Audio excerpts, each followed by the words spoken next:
here to do this. Oh, this is it. I'm sorry.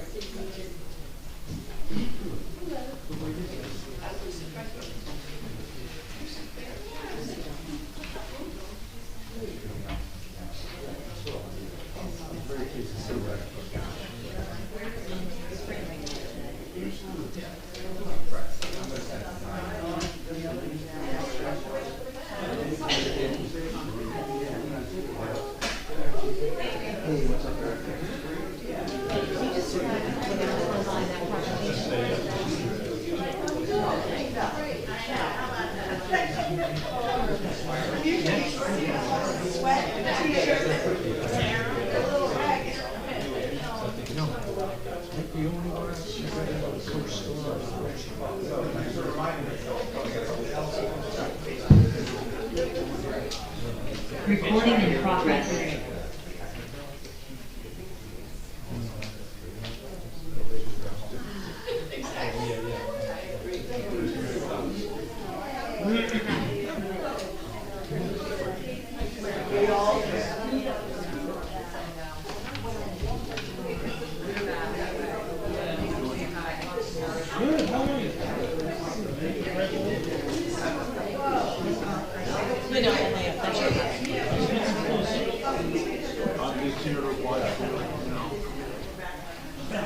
Behind the scenes support.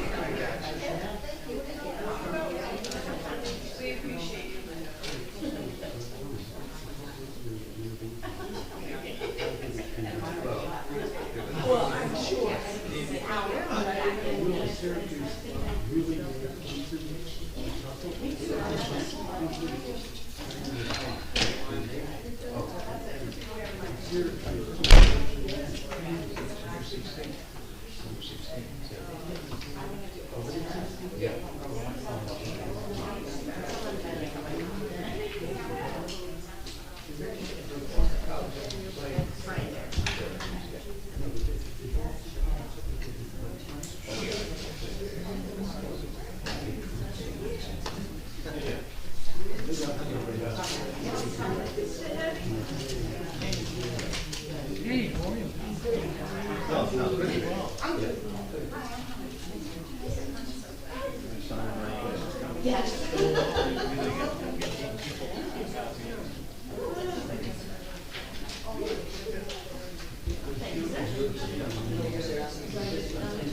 I can miss, you know,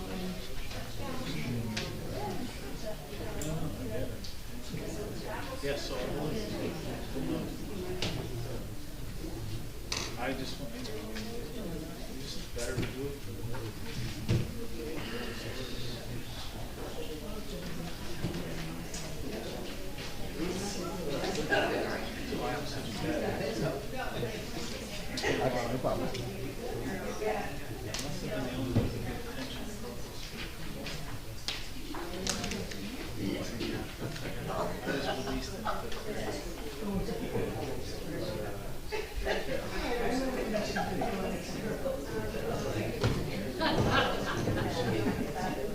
I wish I went the same route though. I coached the ball team. Sweet kids, not a lot of like the maths one. I was good at it. I got a sharp tongue. But I would have fit in much better. Kids, I have so many things.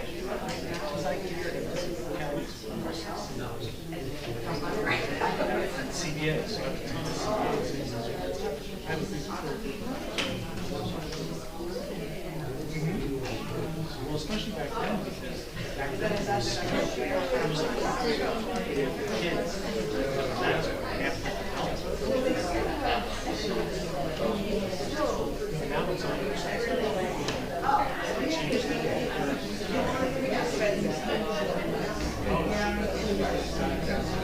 that's how they used to do it. And yes. Lose a kid.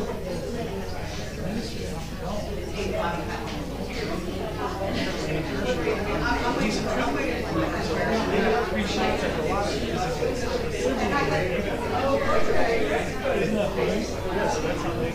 I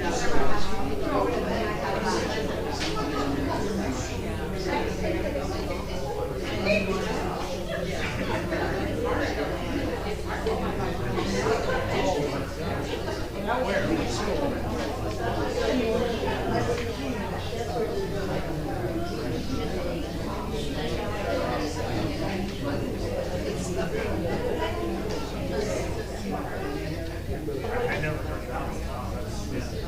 Yeah. This is such a nice little school, though. People don't understand the problems we're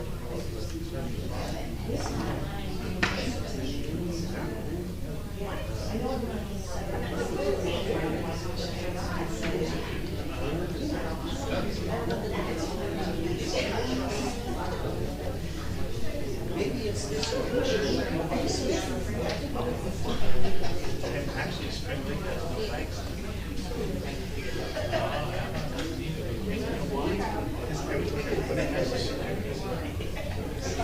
Even their money in Stanley or Blackstone.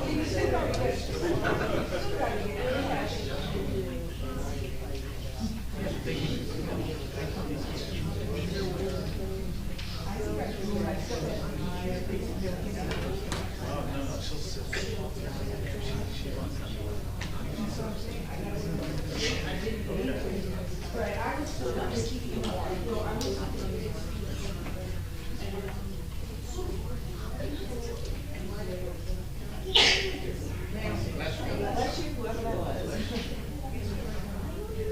Put your mask on. I know, right? I'm not home, so.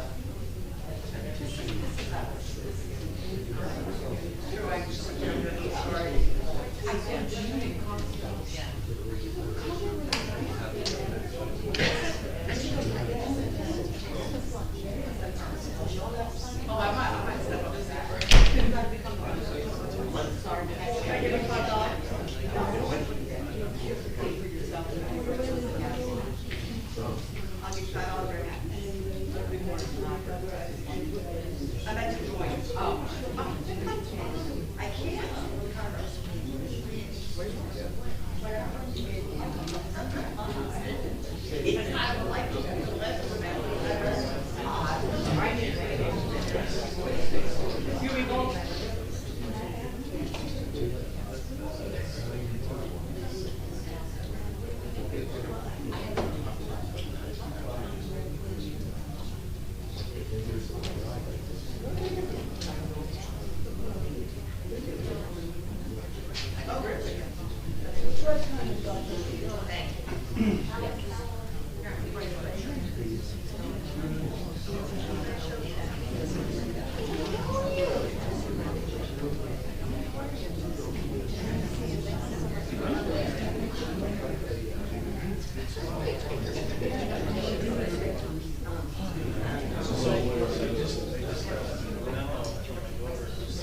She's in New York.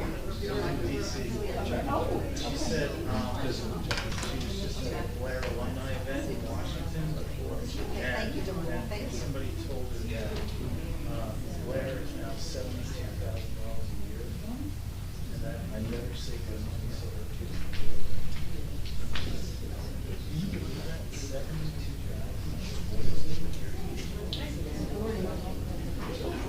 I think my parents started sending me to private school with my kids. They didn't let me do either. You know, because I was thinking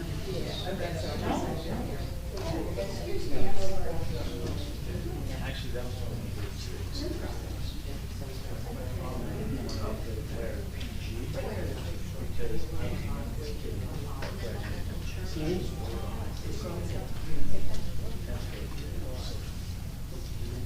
I said, well, you know, that's the thing too, is like, I don't, when I did when I was 16. And I, you know, in school I said, no, I don't want to go back to school.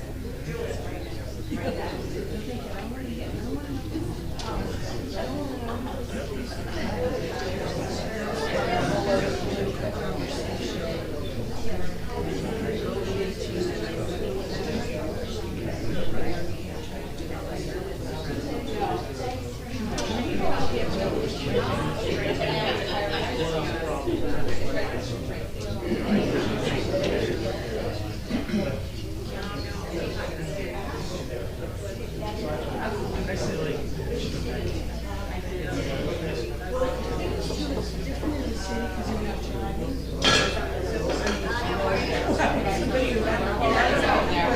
One behind the other is coming. Oh, you did? I love it.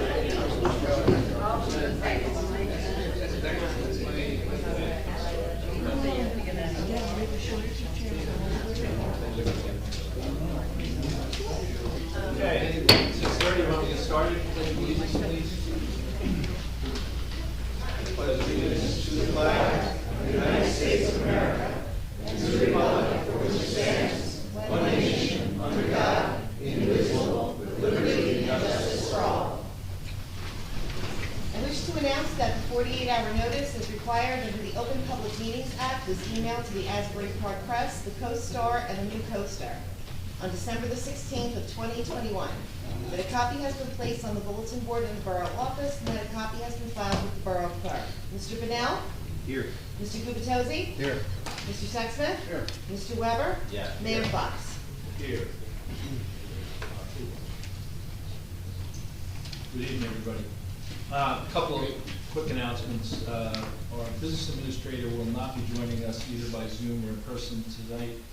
She became a grandmother this afternoon, and her grandson Ronan and her are getting acquainted down in Morby, so she will not be joining us tonight. We wish her the best, and her daughter Alyssa. It's a little bit challenging, but they got through it this afternoon.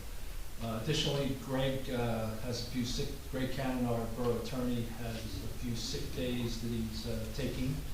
We wish him the best for a quick bounce back. So Christina will be covering for him tonight. That's all the announcements around that.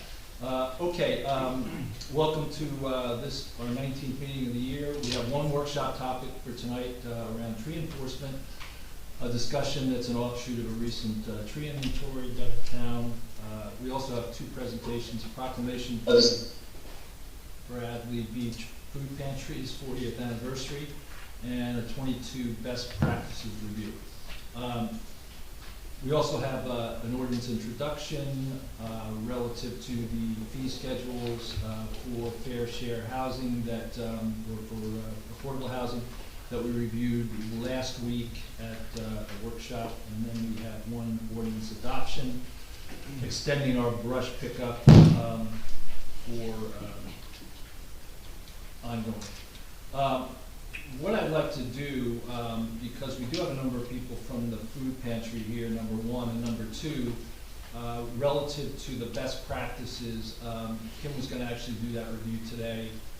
We have a substitute, but he can't be here on Zoom until a little later, so I kind of want to make a motion to split the difference and do ask that we do the proclamation on the food pantry up next before the workshop, and then push back the best practices probably till right around agenda item 10, communications. The gentleman doing that should be available by then. I'd like to make a motion to do that. Sorry. Mr. Bennell? Yes. Mr. Gubatose? Yes. Mr. Sexsmith? Yes. Mr. Weber? Yes. Mayor Fox? Yes. Okay, thank you all. So we have a proclamation. So I think where the director of the food pantry wanted to end the meeting a few weeks ago, we're going to start this meeting. A proclamation for the food pantry's 40th anniversary. I've often stated that I really believe that the food pantry is the most important enterprise in Bradley Beach. It supports and deals with food insecurity, which is a key issue in our country right now. We have a team of very dedicated volunteers that are exceptional. Our civic engagement, I would say, is without parallel. An example of that is a fundraiser that was held a month or so ago. They set a goal of $10,000 for a fundraiser, and they actually collected more than $30,000 for the food pantry. And the person that ran that was celebrating their anniversary, one of the restaurants in town. It just gives you a sense of the level of engagement that people have. And from a leadership standpoint, I think Linda Curtis is really a force of nature that has really continued to move the food pantry forward. From its beginning, Linda's picked it up in the last few years and done a great job. So with that, I'd ask, I think there's a number of people from the food pantry here. Could you all just come to the front?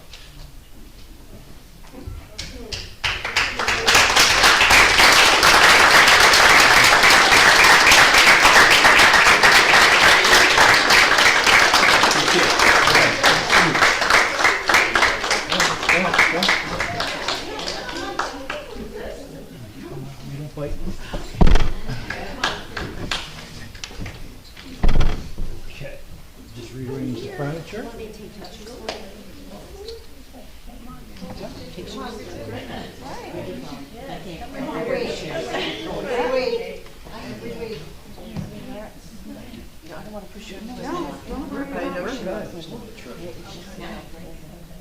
Okay. Okay. Oh my God. We're gonna have to double you guys up here, but let me read this. It's a proclamation.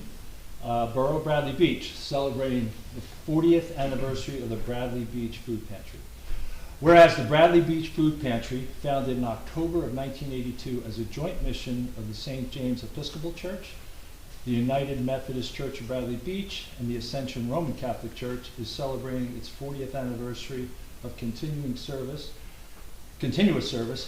And whereas the Bradley Beach Food Pantry operates under the guiding principle of serving our neighbors in need with kindness, respect, and dignity for all, and whereas the Bradley Beach Food Pantry provides access to food Monday through Friday from 10 a.m. to 12 p.m.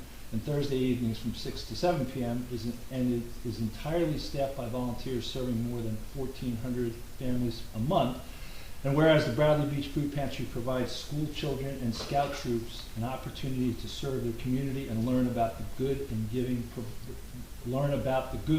giving provides the giver. And whereas the Bradley Beach Food Pantry provides food sufficient for a Thanksgiving feast and for a Christmas dinner every year for over 500 families. And whereas the Bradley Beach Food Pantry, in collaboration with St. James Episcopal Church and with the generosity of the entire community of Bradley Beach and surrounding towns, provides Christmas gifts for over 1,000 children each year. And whereas It Takes a Village aptly describes the ethos of the Bradley Beach Food Pantry and its role in our community. And now, therefore, it will be proclaimed that October 7th, 2022, and all subsequent years shall be known as Bradley Beach Food Pantry Day, dated October 25th, 2022. And I will present this to Brenda.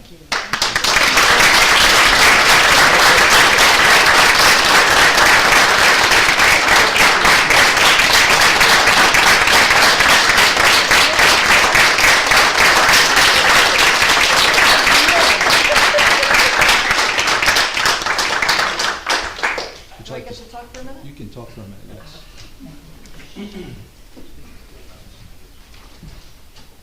Thank you all very, very much.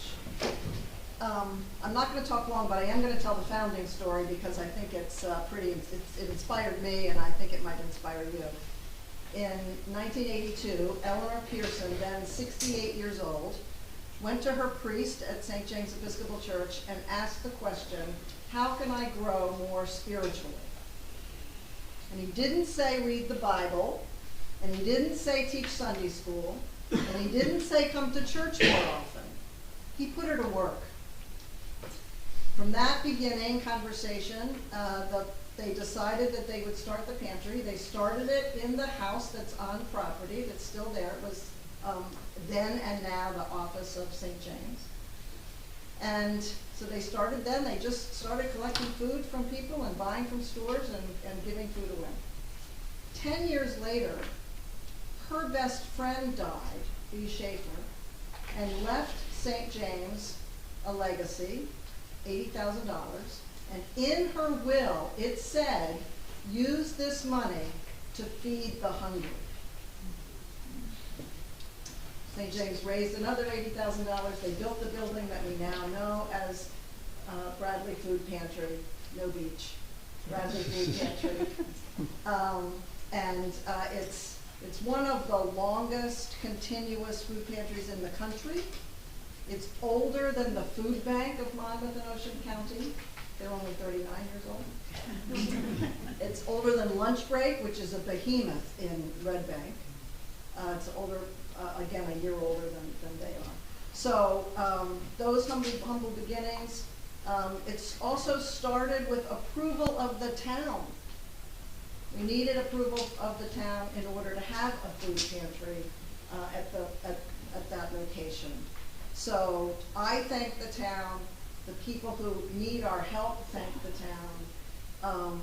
It says in the proclamation, and I say it all the time, it takes a village, and this village delivers. There are 3 churches involved now, St. James and St. Teresa's and Westgrove Methodist. They're helpful year after year, year round, but the entire town and surrounding towns also is what makes it possible. We will spend over $100,000 this year just to buy food. And we get most of our food for free from the food bank, which gets food from the government and other sources. So feeding 1,400 families a month is a big deal. It does take a village, and it takes over 120 volunteers.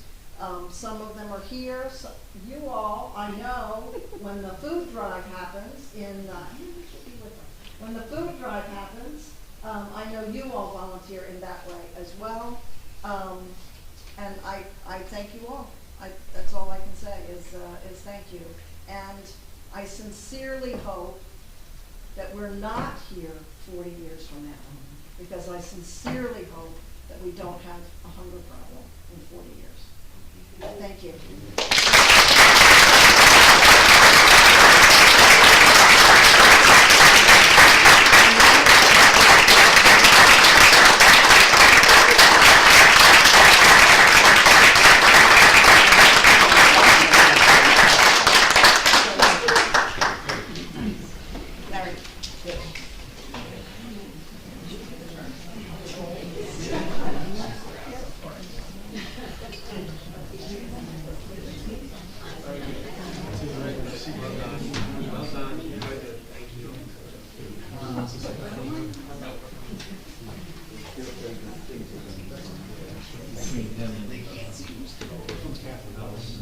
Between Anthony and Allison.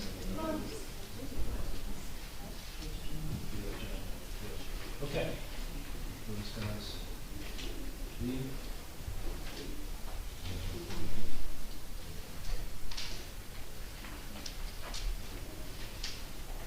Okay. Thanks everybody for your good feelings for the food pantry. They just do a great job. Great organization. Okay, our first workshop is on shade tree enforcement. There's been some certainly valuable work that's been accomplished to date as it relates to kind of a profile and the opportunities we have with our trees in Bradley Beach. We did conduct a tree inventory this summer. Our arborist did that. A report was issued in late August. The VA and I met with the arborist this week to really understand the elements of the report. It was very helpful. The report is kind of a basis of our go-forward plan. There have been and I think this was covered at a prior meeting, 17 trees identified as red, and we got a better definition of what red was, and it was a pretty fluid definition. But we're going to continue to work through that. As important, there's about 90 trees behind that that over the next couple of years we really have to take a close look at.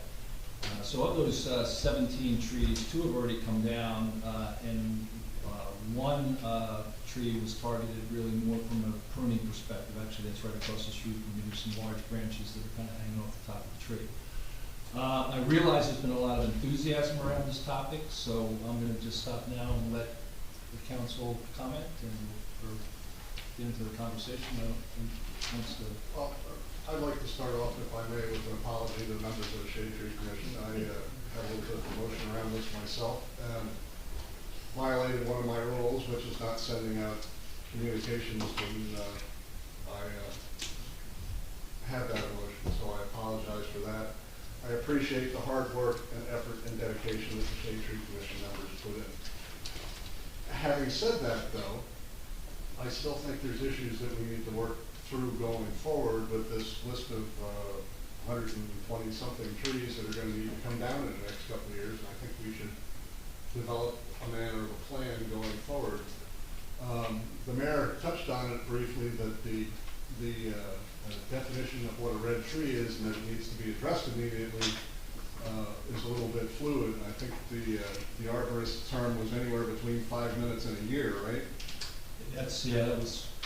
So, given that, if there's any trees that are out there that are of immediate dangerous concerns, then yes, we should absolutely pull them down now, address them with safety, and address the safety hazard as we do with every other safety hazard that comes up in town. Beyond that, and I can't imagine that's more than at most 2 or 3, but beyond that, I think we need to sit down as a governing body and discuss the plan moving forward. Yep. All right, let's go back to the beginning and talk about why we established a Shade Tree Commission in the first place. We re-established, I should say, because we used to have one and we went, I don't know, 6 or 7 or 8 years without having one at all. In my estimation, we were on our way to being a town with no trees. It's because of just natural attrition, trees die. And things like people cutting down trees because they believe that the trees infiltrated their sewer lines, which is not true. A tree root, the leading edge of a tree root is like about as big as a human hair. It cannot break it open your sewer line. Your sewer line was broken because it's 100 years old, the earth moves, whatever. And the tree root, after it was broken, found its way in there and found some water. So, but because of things like that, people were given that choice. They're like, cut down the tree or replace my sewer line. I'll just cut down the tree. We were going to be a town with no trees one day. So in 2020, unanimously, this council and the previous mayor reestablished the Shade Tree Commission. And, and you know, what was happening before that is when we did have a Shade Tree Commission prior, some trees were getting cut down even though the Shade Tree Commission said, no, this is a healthy tree, you don't need to cut it down. So there was all sorts of stuff going on, and it's a shame that they got rid of it in the first place. But we brought it back. When we had no Shade Tree Commission, there's a huge liability to the town. Okay? My understanding is that when we have a Shade Tree Commission, by our own ordinance, and that ordinance is following state statutes, and our Shade Tree Commission members have been trained, we are shielded from liability. Not to mention the fact that we have this. It's a licensed tree expert. It's not actually an arborist. It's a higher level of certification. I also want to emphasize that when we passed the ordinance reestablishing the Shade Tree Commission, nothing changed with respect to whose responsibility the planting strip trees are. It was the homeowner's responsibility before we reestablished the Shade Tree Commission, and it is still the homeowner's responsibility to deal with the planting strip trees. In the interim, when we had no Shade Tree Commission, if you had a dead planting strip tree, the owner might have called the town. Nobody bothered to look at the code of the ordinance, and perhaps DPW came and they took care of your tree. If it was a really big one, they called the county, I know for a fact, and they cut down your tree. All this time, we're having an ordinance that says it's your responsibility to take care of the tree. We passed this ordinance in July of 2020. It was unanimous, as I said. We hired this licensed tree expert in September of 2020. And hire is not the word. He works by the hour. If we don't need him, we don't pay him. We call him as little as possible, but he's been ours since September 2020. And since that time, I went back and looked at the applications. 28 people have paid the $50, the application fee, said to the Shade Tree Commission, I have a planting strip tree that is dead or dying and I want it down. And the Shade Tree Commission in pretty much almost every case said, okay, and there's a couple of exceptions because they weren't dead or dying. But in most of those cases they said, okay, you can take down your tree. And those people took down their tree. They are not required to replace it because it was dead or dying. So as we're talking about, maybe making an exception for all these red flag tree people, I want you to think about those 28 people that did the right thing. They applied, they paid the money, they got approved, they took the tree down. For the tree inventory itself, We have 1,100 street trees in town, okay? I got together with our licensed tree expert. He was almost done, but he was still doing the tree inventory, and he was astonished. He said, I can't believe how few trees you have that are in really bad shape, these red flag trees. 18 out of 1,100, it's 1.6%. He told me stories about some towns, it's 12, 13% or more. It can be a lot more. That tells me that people probably are maintaining the trees to have that few. And it also tells me that those 28 people that applied and took down the tree on their own, as they were supposed to, we would have had more than 2.5 times as many red flag trees were it not for the fact that people took it on themselves as they were supposed to. Now, when out, I want to talk about the notice of violation. The code department sent out this notice of violation. Traditionally, when you have a notice of violation, let's just say your lawn's like 2 feet high, or that peeling paint on your half, or whatever, they send out a notice of violation. They're asking you to correct the situation, and there's a time limit on it. Now, same as this one, has a time limit. In my experience with the code office, going back years,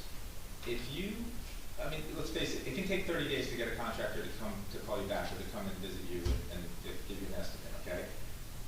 Code officers understand this, they're human beings, so heretofore, previously, if you were making any forward progress in that 30 days towards correcting whatever you got a notice of violation for, they're okay, and they're gonna let you do that, and they're not gonna say, go see the judge. They're professionals. These code professionals, they understand the difference between an absentee landlord that's dragging his or her feet because they don't want to do the work, and let's just say an elderly widow that really is having a hard time getting a contractor over, money or whatever. They understand the difference. The previous code enforcers always told me that, yes, we'll work with people. The 30 days is, you got to put a number in there, but they'll work with people, and they're not sending them to see the judge after 30 days. And I think that's right. So what I want to know is that how our code office still operates? I know Kim's not here. I know Paul Murphy's not here. But my guess is that if any of those people that got red flag notices under trees in that 30 days say, yeah, I finally got the tree service to call me back. They're coming over next Tuesday. That's good. That's forward progress. We're not going to see the judge for that. We discussed sending a letter at the September 28th meeting. We discussed it right here in this room. And we kind of all agreed that we'd send a letter to these folks, these 18 red flag trees. Never in my wildest dreams would I have imagined that a letter like this would have gone out. It tells people to contact the Shade Tree Commission. The Shade Tree Commission is made up of volunteers. I can't think of any other situation where it's the code office is telling people to call volunteers. It did include an application for the Shade Tree Commission to basically say to people, you need to apply to cut this tree down. Of course, it told people that we waived the fee. We all voted on that to waive the fee for these trees. And it was mentioned here that at least I thought this letter should gently, and I mean gently, remind people that planting strip trees are their responsibility. And maybe instead of saying, hey, you got 30 days or else you're going to court, maybe it could have said something like, we'll be following up with you to see how you're progressing in that 30 days or something like that. There's some comments made to the newspaper, and I just want to say that I believe that they were way out of line, way out of line, to suggest that the Shade Tree Commission went parallel and then they went out on their own and hired this arborist. I really don't understand what that statement means, Mr. Mayor. Maybe if you know that. I can clarify. Okay, because he's been our arborist since September of 2020. I don't know what you mean by they went out on their own. As I said to the commissioner, the chair, I think I was misquoted. What I believe I said was that where we got ahead of it was that the preliminary report was out, and we still hadn't really reeled that in to say, what are we going to do? What's the plan? That was the intent of my comment. It wasn't about, and I certainly know the arborist. I've met the arborist. I part of the crew of the arborist. So I think it was just a misquote, and it was not intended to say that the Shade Tree Commission went off and hired an arborist and went running. The point I was trying to make was that we've got the report, now we've got to figure out a plan and how we execute the plan. So that's really the context of that comment. Corey, did you misquote the mayor? Corey? Did you misquote the mayor? You'll have to, No, I'm just, a rhetorical question. So. That's not a rhetorical question. Well, I'm not done here, so, no. And just with respect to what you said, Mayor, well, I'll actually leave that alone. I already mentioned the liability for the town. I believe that, the town doesn't have liability. I don't know if the homeowners have liability, but I certainly would be concerned with that. And, as far as, then I don't understand your comments, Mr. Mayor. If you were still trying to get a handle on these red flag trees, why would the letter go out? I mean, we sat here, we discussed it, and we decided a letter would go out. And even the administrator asked the question, well, what does that mean, a red flag tree? Well, if they didn't know what a red flag tree meant, and I think the report was really clear with it, I just don't know why the letter went out like that. So I will leave it at that. Yeah, well, at the time, I think the business administrator isn't here, nor is the code person, but as we said, we met with the arborist, and we said, what is the time frame that we should be operating with? And the answer we got was anywhere from 5 months to a year. So that creates a little bit of variability in how we approach this. So, and there's large trees and small trees. So there's got to be an assessment process beyond this to say, are there imminent danger issues that we should be dealing with these 4 or 5 trees? And again, that's from the arborist, that it's not everything overnight, it's over a period of time. And even the orange and yellow, which gets us to a total of about 105 trees, we're really 2-3 years out that we should be assessing. So there was some question, and that's the basis on which we want to try to formulate a plan to say, do we have this well in hand or not? So, Councilor Weber, if I can address a couple of your comments and questions. The Shade Tree Commission was put down to be notified because that's what the ordinance says. A person desiring to remove or otherwise destroy a tree or trees is provided for in 425-8 shall first apply to Shade Tree Commission for permits on forms provided by the borough containing information required in subsections B, C, and D. So that's why the Shade Tree Commission is listed there. And I disagree with your comment that people will not be required to replace trees because the tree replacement plan, let me go back first. Application required by subsection A above shall be accompanied by a narrative and/or sketch or printed plan showing a tree replacement plan to include and comply with the following. The tree replacement plan shall provide for replacing removed or destroyed trees in the same or contiguous locations on premises and in accordance with the following specific requirements. The tree replacement plan shall require that the applicant replace each removed or destroyed tree with 1 or more trees depending upon the DBH, which I don't remember what that stands for. It has to do with the size of the tree, of the removed or destroyed tree in accordance with Schedule A, tree replacement schedule. Now, my tree that has been red flagged is a relatively small tree, so that tree replacement fee is going to get between $250 and $500. But I see one of my neighbors in the back of the room who's got an enormous tree that I would argue is not dead or dying, but is leaning over the road. It's going to cost him an additional $2,000 to replace. Okay, done. That does not apply to dead and dying trees. We have members of the commission here. Where does it say Nick, that? it says it elsewhere in the ordinance. If it's a dead and dying tree, do we require people to replace a dead tree? No. Jane, do we require people to replace a dead Where tree? in the ordinance does it say? It says it elsewhere in the ordinance. No. We do not. Can I chime in for a second? The ordinance is subject to interpretation. It really only applies to, based on the language.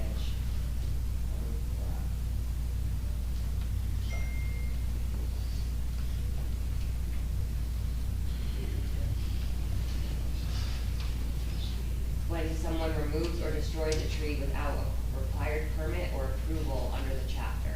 So this instance that you're talking about is when they've been issued a violation, correct? We've never had violations issued to that. The Shade Tree Commission doesn't issue violations. If So someone they've wants to been take noticed, down, like you said. people take down a live tree, they don't take down a live tree for whatever reason, that's when the replacement stuff kicks in.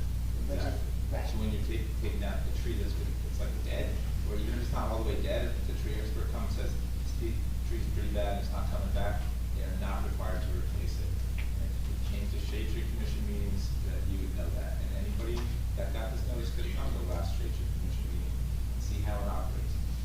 18 red flag people do not have to replace their trees.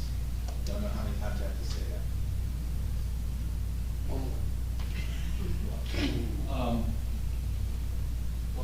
We just heard that the ordinance is ambiguous as to that, so it might be interpreted that way by the Shade Tree Commission, but it's an area that needs to be addressed and tightened up. If that's the intent, then we need to get that into the ordinance. And I would also say, Council President Sexsmith mentioned somebody in the audience, that tree, particularly on 406 Lorraine, isn't a dead tree. It's a tree that is kind of leaning, and you can interpret that as it's not a dead tree, so what do I do with it? And that's actually, I spoke to that particular resident, and that was the question he had. This isn't a dead tree, it's a leaning tree, it's a risky tree, where do I have to go with it? So there is some ambiguity, and I think that's part of what we've got to work through. Well, disagree. and that was my point, that doesn't differentiate between a live tree, a leaning tree, or a dead tree, and that's where the ambiguity. So I think this is why we have a commission, and they make that determination. And every time there's been like, this is a dead or dying tree, a leaning tree, a dangerous tree, whatever, it's not required to be replaced. If you want to cut down a perfectly good tree, because you want to like expand your back deck, they're not asking you to do replacement trees, and that's what the schedule on replacement is. It's not for trees that need to come down for other reasons. That's not what the ordinance says. Doesn't make it true. It is yours. Okay, any other comments? Yes. Yes, I guess I'd like to focus on three quick thoughts about this particular topic. First thought is, I just want to say publicly, I don't understand the animosity directed towards our volunteers. It's really important, whether you believe the Shade Tree organization is helpful to the borough or not. I'm a liaison for Sylvan Lake, for Fletcher Lake, very hardworking, conscientious volunteers, devoting their time to the borough, trying to do their best to give the council input on what's going on with their respective lakes and what we, Bradley Beach, represented by the council, can do to help those natural resources. I did for a period of time serve as a liaison to the Shade Tree Commission as well. And once again, a very hardworking, very conscientious group of volunteers. Over the past 2 years, they've planted 80 or so new trees in the borough.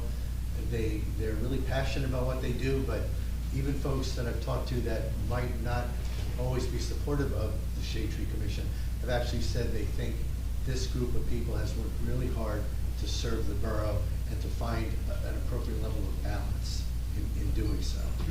So maybe first and foremost, I just want to caution everyone, and Council President Sexsmith, I appreciate your apology to begin this dialogue, but I just want to caution everyone. These are volunteer groups helping all of us, helping the borough and helping this council understand what we, Bradley Beach, need to do to help these different elements of our community. So when they go out, in this case, the Shade Tree Commission, and they bring in an arborist, they get the funding, which we, the council, authorized, but they get the funding to pay for an analysis of the trees in this borough. And the analysis comes back and says, we've got some red flag trees. And of course it's fluid if it's between 5 minutes and a year. I mean, no one's got a crystal ball that says this tree's gonna fall down in 3 months, 2 days, and 4 hours. Of course it's fluid, but the point being These are trees that present a risk to the borough. So first and foremost, please just keep, I don't honestly care whether you support any of the commissions in the borough at all, but please keep in mind, these are volunteers just doing their best to help us, the council. And once they give us recommendations, once they bring an arborist to us, or someone that tells us how to control geese on the lakes, once they bring it to us, we own it. So anyone criticizing volunteers is really off base. Number two, picking up on what Councilman Weber said, there are liability issues. And, you know, when we talk about these red flag trees, or maybe, you know, even secondary orange flag, whatever flag colors they are, when we're talking about trees that are a risk to people's health and safety, to property risk, branches falling on trees, God forbid, branches of trees falling on people. I mean, this is very potentially serious risk. So yes, Councilman Weber says we have a shade tree commission, and by the laws of the state of New Jersey, we, the borough, are insulated, and perhaps homeowners are insulated, perhaps. But does that really make a difference if a branch of a tree falls on a person and kills a person, maims or injures a person? I think the answer, I think we universally would agree, it doesn't matter. If there are trees at risk to our residents' safety, we, the council, need to figure out a way to take action. And then, I guess finally, my third point is how we take that action. Again, it's up to the borough council and the borough's administration, specifically code enforcement. Our council members, in case anyone's not aware of this, we do not direct code enforcement. We do not direct the mayor, we do not direct the BA, we do not direct code enforcement. We are legislators. The mayor and the BA, chief executive, chief operating officer, these people direct code enforcement and the like. So all I would say is, echoing a little bit of what Councilman Weber said, is I can't tell our code enforcement how to communicate, but I would hope, I would encourage our administration to communicate in a manner that is not all that intimidating, that is not filled with red tape and references to code sections. Sure, put that in the fine print, make it legally binding, but right up front, I mean, to reach out and to say you have 30 days to figure this out, or you will show up in Superior Court, I don't think that was the right way to communicate this to our residents. And as closing out my final point on this, I would ask that our mayor and the BA and ultimately our code enforcement revisit the messaging that goes out to our residents and tries to deliver it in more of a manner of collaboration and working together to help our residents maintain their playing strips. That's the extent of my comments. Thank you. I think everybody up here has pretty much covered all the points. I would say shortly that I agree. I think that the notice that went out was probably a little heavy-handed, and everybody needs to keep in mind that nowadays in that industry, you may not even get anybody out to look at your tree in 30 days to tell you that they can take it down or how much it's going to cost. So I think we need to retool the notification, and maybe we need to look at these 18 red flag trees and decide which ones are truly the 5-minute trees and take care of that. Thank you.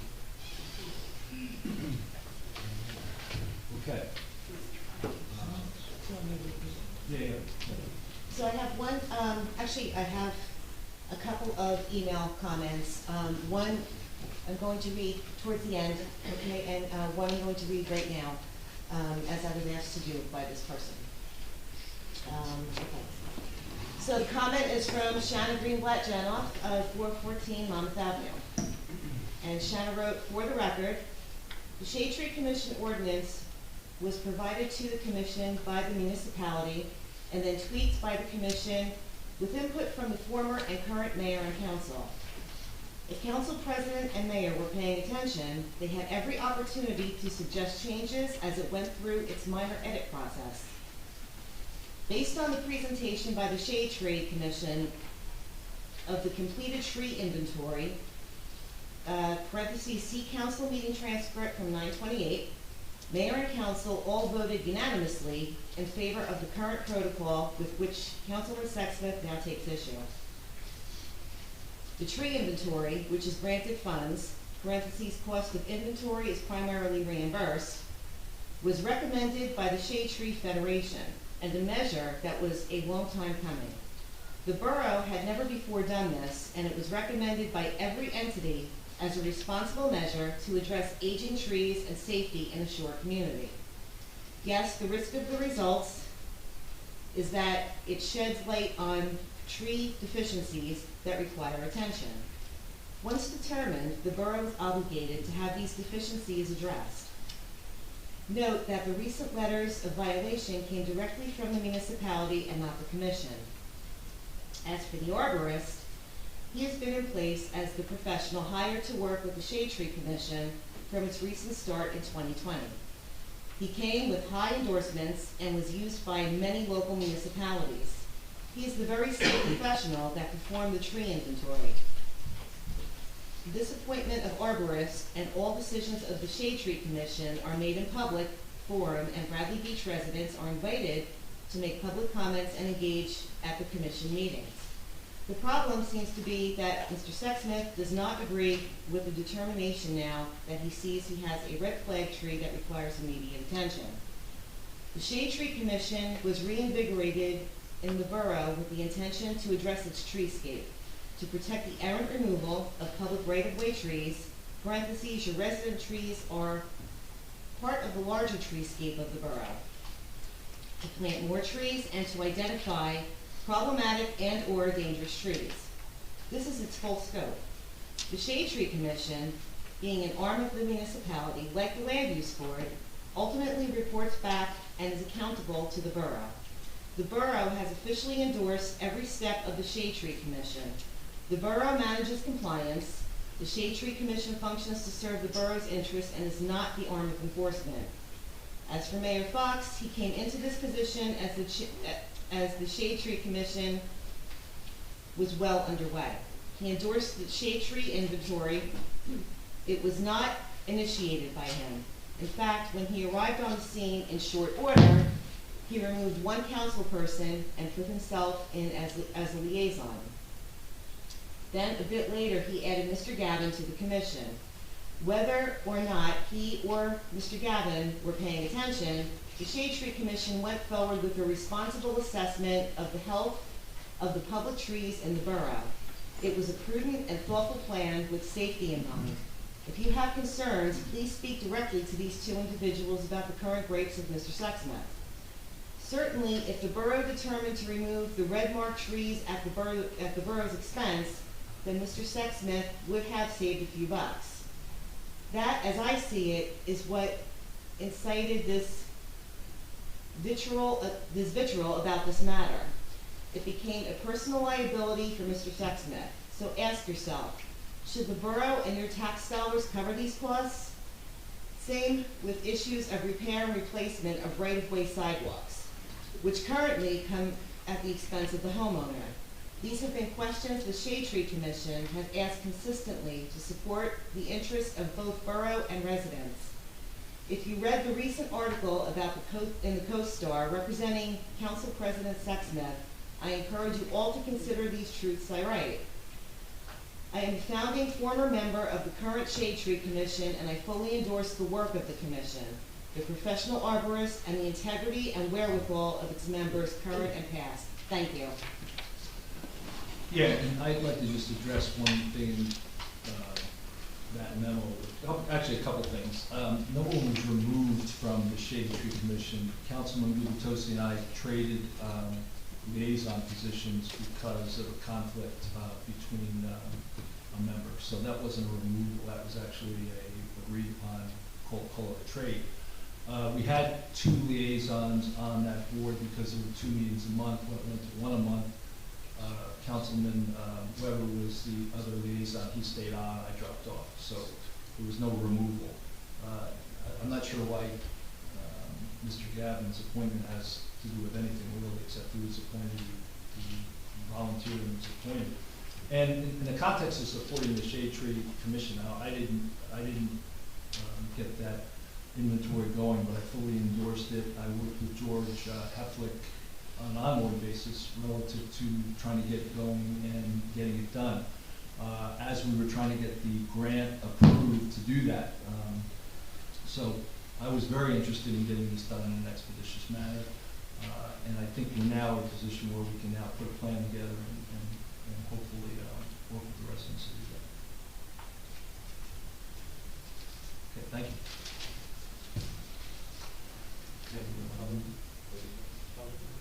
Yeah, why don't we take 10 minutes of public comment till 7:30. If anybody has a comment. Yeah, Mr. Sharp.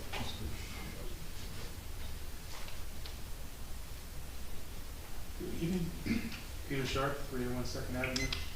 I didn't know what shade tree items were going to be on the agenda tonight, but since they are, may I find out the shade tree inventory, is that going to be made public in some way so that it can be viewed by Yeah, the general and public? it actually needs a little bit more, it needs a little bit of refinement.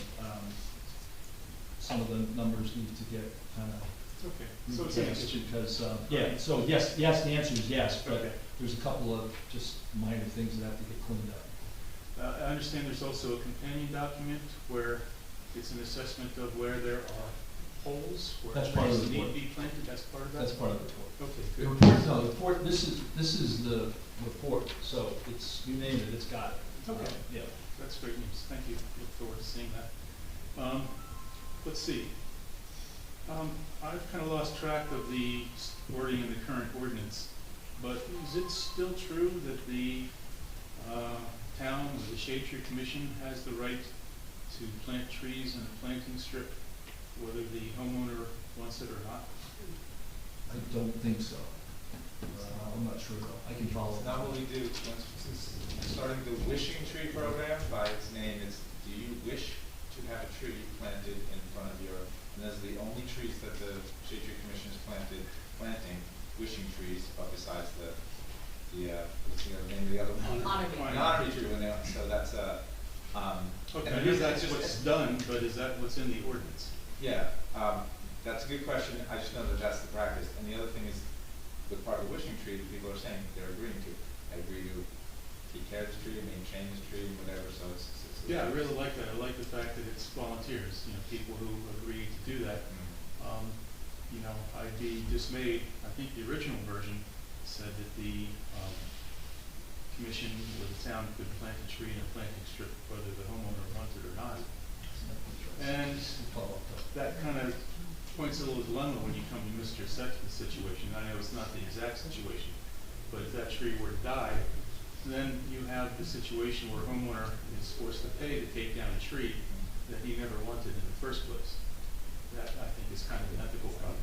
Which is why we don't do that. Okay, well, I understand, I'm trying to understand practice versus ordinance, so, but I'm with you, I don't understand the wording of the current ordinance right now either.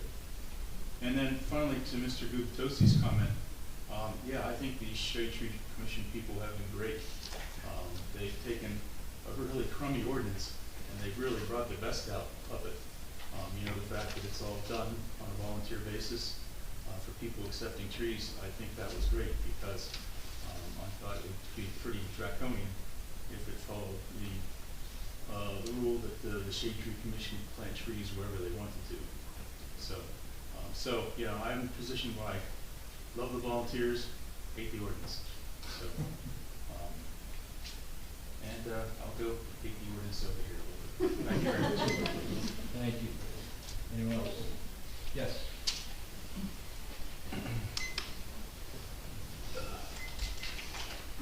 Nancy Meadow, Ocean Park condominiums. I agree wholeheartedly with the way the Shade Tree Commission has presented itself.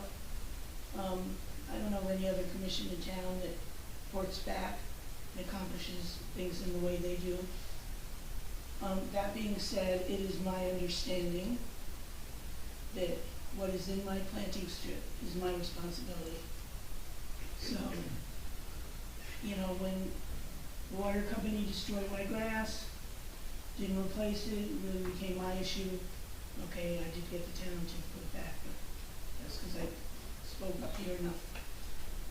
But if I have to cut my own grass in the planting strip and be responsible for it, whatever else is there, I would think if you have a tree in your planting strip, that's your responsibility to maintain. And just as if my grass presents a hazard to the community, if your tree presents a hazard to the community, I think it's your responsibility. We the people should not have to, how much is we the people through our taxes have to pay for every little thing in the borough? That's really what a lot of this comes down to. Where do you draw the line? Again, it comes into character and morality, not necessarily legal, but I would urge the council to consider it. And now we have Treegate with all the other gates that we have, and it's really not funny. Thank you very much. No, it's not. Thank you. Yes.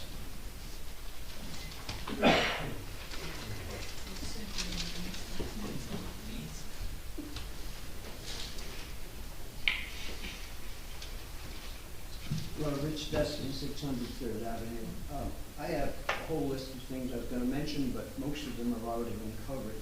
The thing that really stood out to me is the softening of the message. I think if a softer message went out, perhaps the reaction to it wouldn't have been what it was. We wouldn't be spending all this time talking about it.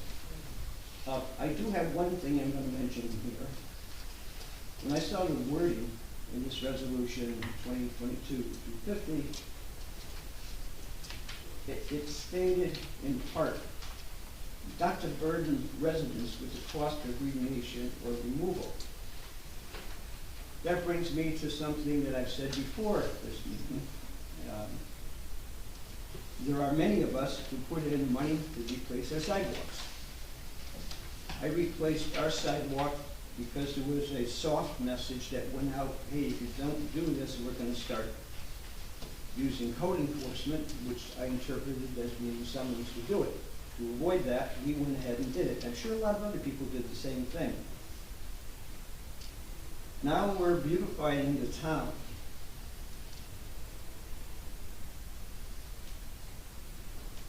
Oh, just wanted to listen to me. Oh, yeah, now we're beautifying the town. Yes. Okay. I don't know how it's determined, which blocks are determined to beautify the town and they get free sidewalks, but with this resolution, it appears to me that the efforts here are to put this in the same similar category. So people are going to have the trees removed by taxpayers who have already paid their money to take care of their sidewalks and the trees as well, and that some other people, select people, are going to perhaps benefit by the results of this ordinance resolution if it goes through. Thank you. Thank you. Yeah. Real short, I agree with both. Name. Mia from Fourth Avenue, Mia Mullen. I just think it's really important to realize that I think when you buy your home here, you know you're responsible for what's in front of your property. And I've seen people have to replace their sidewalks. It's the same exact thing that these two were just saying. So the tree, the sidewalk, the grass, whatever it is, we all know that as homeowners. So it shouldn't be a shock to anybody when they have to protect the community. And a tree's even more dangerous, but sidewalks, we all know that we want them to be passable. We all take the snow off of our sidewalks. The town doesn't do that. It's all the same category. I just wanted to know what they said. Thank you. Yep.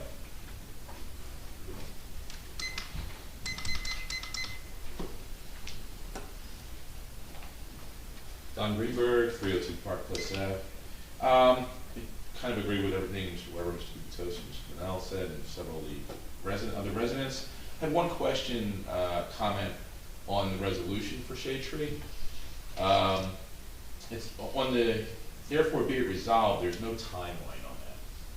So you have 18 red flag trees between 5 minutes and a year, as you guys said. Shouldn't there be some sort of timeline in this resolution to stay the enforcement? 60 days, 90 days, but you can't just have it open-ended because, then nothing ever happens if it's open-ended. So is that something that you would consider adding to this? I think so, yes. Yeah. Okay. Yeah, I think the issue is right now is having that span, it struck me, it surprised me, the arborist came out to span that wide.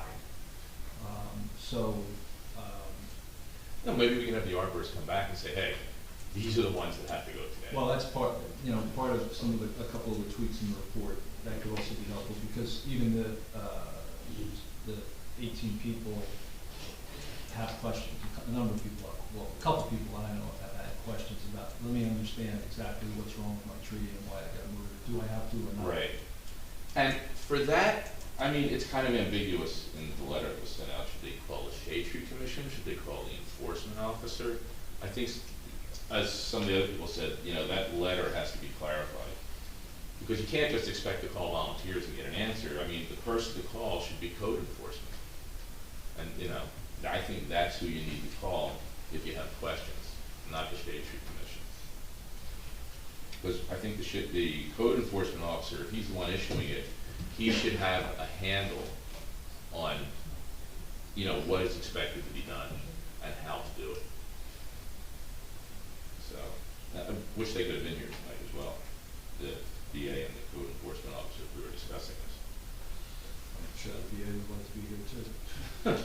Oh, she's sick, I'm sorry to hear that. What else? I think that's about it. Except, it has nothing to do with this, but I am officially a resident of Bradley Beach. Yay. What else?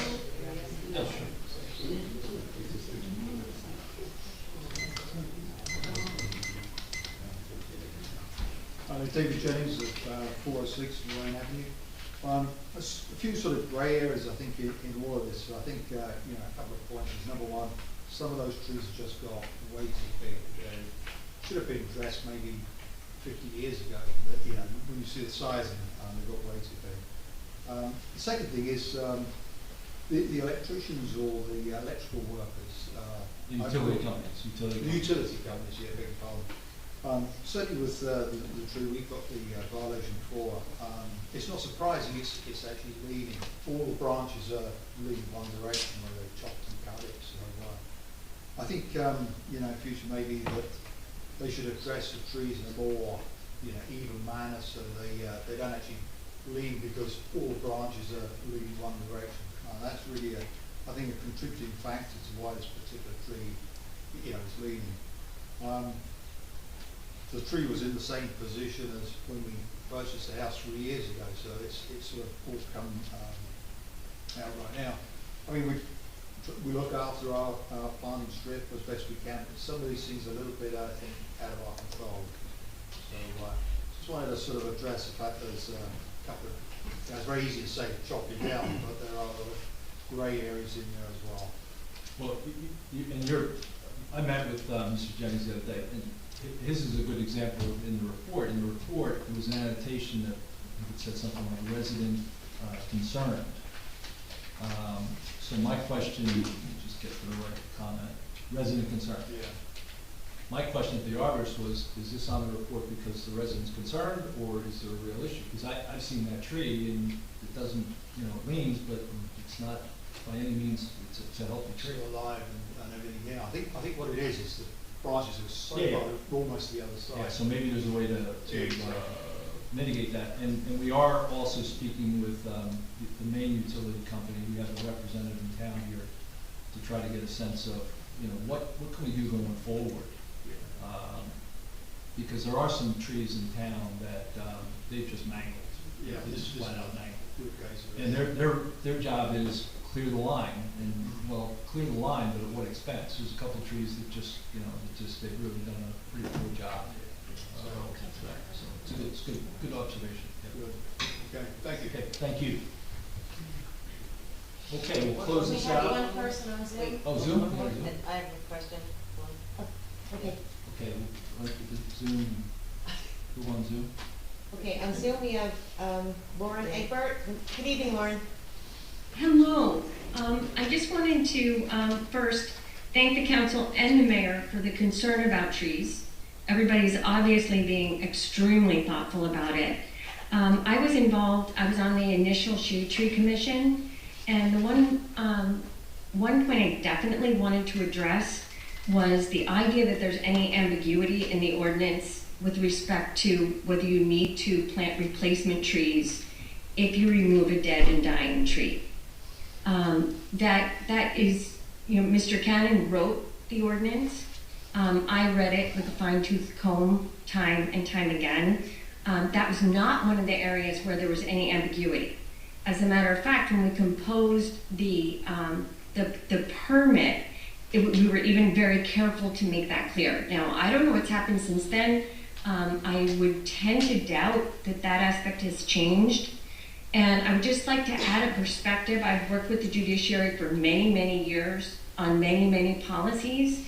And I'm familiar with the way that ordinances and legal things of that nature are written. And you can't pluck a paragraph or a half a paragraph or one paragraph from an ordinance. You have to, the whole description of when you have to replace trees with that piece that was read taken in isolation is just not a way that you can approach an ordinance. And this one, at least on this point, was very clear. Okay, thank you. Okay, last question. Yes, I'd like to speak also. Okay, just one moment, please. Okay. Sure. Hi, good evening, Jane DeNoble, 612 3rd Avenue. I'm also a volunteer of the Shade Tree Commission. I just want to reiterate that, yes, we had 0.0. We had nothing to do with these violations sent out, and it was shocking not only to me, but of course to the Chairman, George Heflick. A kinder notification would be greatly appreciated. A lot of times I find people, they stop me, they say, hey, what's up with my tree? Well, they have a green ash tree, and it's a yellow tree, and it's going to be needing replacement or need to be taken down. And you are correct, we do not have to replace dead trees. It says right on the application, replacement for live trees. So that's that. And so I also wanted to say, a lot of times I find it commonplace that the homeowners are responsible for the planting strip trees. In fact, even with the wishing tree, it says, as with any tree in the planting strip, you assume all future responsibilities. Same with Belmar, Spring Lake, pretty much nationwide and even worldwide. And it could be worse.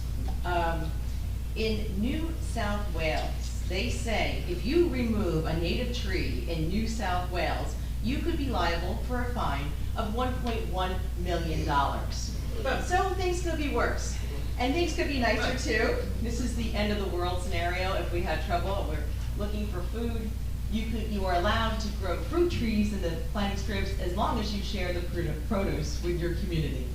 So that's always a nice idea too. But again, it's all about the code enforcement. Shade Tree had nothing to do with it. We're just volunteers trying to make things nice for Bradley Beach. Thank you so much. Okay, last question on Zoom. Okay, I believe it was Lori Sender? Yes. Yes. Yes, can you hear me? Yes, can you just state your address for me, please? I'm sorry? Your address?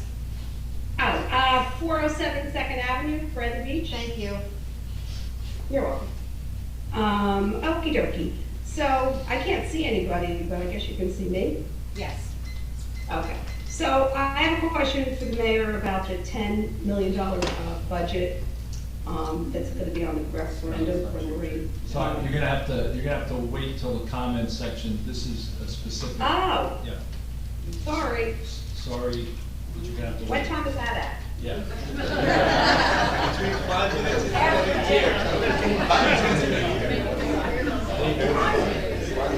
That'll depend on everybody else. Yeah, unfortunately, we don't, it's not, we're gonna move now. Okay, thank you. Sorry, Mrs. Sender. Okay. You're saying after this whole thing we can talk, right? Well, you can call me, yeah, absolutely. Wait, I don't mean call you, I mean, can I speak at this meeting? Lori, at the end of the meeting, there's a 5-minute Yeah. open comments on anything you want. Yeah. If you can't make it till then, you can call. Okay, let's move to agenda item 7, which is approval of minutes, October 12 minutes. Do I have a second for Mr. Vanel? Yes. Mr. Gubatose? Yes. Mr. Sexsmith? Abstain? Mr. Weber? Yes. Mayor Fox? Yes. Approval of executive session minutes from October 12th, 2022. Second. Mr. Vanel? I'm gonna make a quick statement here, because I see on the meeting minutes, there's a note that I left at 8:45 and the meeting didn't end until 10 after. When we went into that meeting, Greg Cannon delivered his information to us, took not even 5 minutes, and then some conversation ensued, and Larry started steering that conversation towards deliberation, which is a massive Open Public Meetings Act violation. And it can draw a permanent injunction. There are case laws out there about it in towns as close as Interlaken. And when I started to realize that this is what was going on, I thought it best that I should probably just get myself out of the meeting, so I excused myself. Larry reacted with he yelled at me and told me I wasn't allowed to leave the meeting. And as I walked out that door right there from the back room, Larry had an encore of an explosive physical violent reaction. He slammed that door so hard it shook the dais floor out here. Now I know there's going to be pushback, there's going to be downplay. That's a given. If you ask me again tomorrow or next week or even next month or next year, you're going to get the same account of that situation from me because it's true. I don't even need my Bible for this one because there were 4 other people in the room. So with that, I am going to have to abstain from approving these meeting minutes. Mr. Gubatose? My question about the minutes is that, and I know we can't discuss the topics in public, but it creates a little bit of a dilemma for me because the minutes are particularly vague around the topics. So I honestly would like a little more definition around, topically what we talked about. It's more about the tone of the meeting. They were approved by the borough attorney. No, I'm not. Well, I'm not criticizing. I'm just saying I don't think it captures enough of. Okay, and I can't honestly remember everything that is going on because that meeting was pretty intense. No, it was intense for those who didn't walk out the door. But I'm going to have to vote no. Okay. Councilman Sexsmith? Abstain? Councilman Weber? Yes. Mayor Fox? Yes. Okay, public comments pertaining to the agenda items only, 5-minute limit, and 1 instant per participant, please. Any questions on that? Oh, yes. Thomas J. Cohen, 612 3rd Avenue. I have a question about the bills list, and I really feel bad that Ms. Humphrey's not here, although I congratulate her on her grandchild. That is fantastic. On page 7 of the bills list, I don't know who, Mayor, can you help me with it? I don't know. Let's take a look. Page 7? Yeah, it would be the item from the Liberty Line seal coating. It looks like L0190. It's 3rd up from the bottom. Yeah, I believe, and I can verify this and get back to you, that we've been doing some repairs with Public Works on some areas of Main Street that we're finding problematic. So I would think that's what that is, but I can certainly get back to you and verify. Okay, because my question is that it's $6,470 we paid to Liberty Line seal coating. And this is very specific to say Main Street curbs and Ocean Avenue curbs. Well, Ocean Avenue is a county road and Main Street is a state highway. So would we be reimbursed by the county or the state for this Well- $6,470? Yeah, part of this, when it says Ocean Avenue, I'm not sure if it's in from Ocean Avenue or not, so I'll verify It's this. pretty specific. And my question is, Well, as you may or may not know, we are doing a lot of work around Ocean Avenue right now, going west, so it could be some of that at this point. yeah, because I mean, if we're striping on Main Street, I mean, is there any reason we're not delineating the parking spaces, which we've asked for a long time? And if we have the ability to stripe the curbs, why can't we put the striping in on Main Street and delineate the parking for the businesses? Because that has to be specifically state approved. Well, you said that was ongoing, we had something going on, did anything happen? It's ongoing. Oh, okay, thank you, sir. Thank you. Okay, we'll move to the next agenda item. Just one more comment. Oh, I'm sorry. Oh, two. Okay, I'm sorry. The question. All right, you go first, Dan. Okay, Ladies welcome. first. Mr. Ledger, here now. You know, regarding the bill list, Mr. Flynn brought up in the previous meeting, again, which I've said numerous times. Again, Mr. Weber, how many times do I have to repeat myself? This is not directed to you, but you did make that comment this evening, that repetition. The issue is to approve the expense prior to receiving a bill.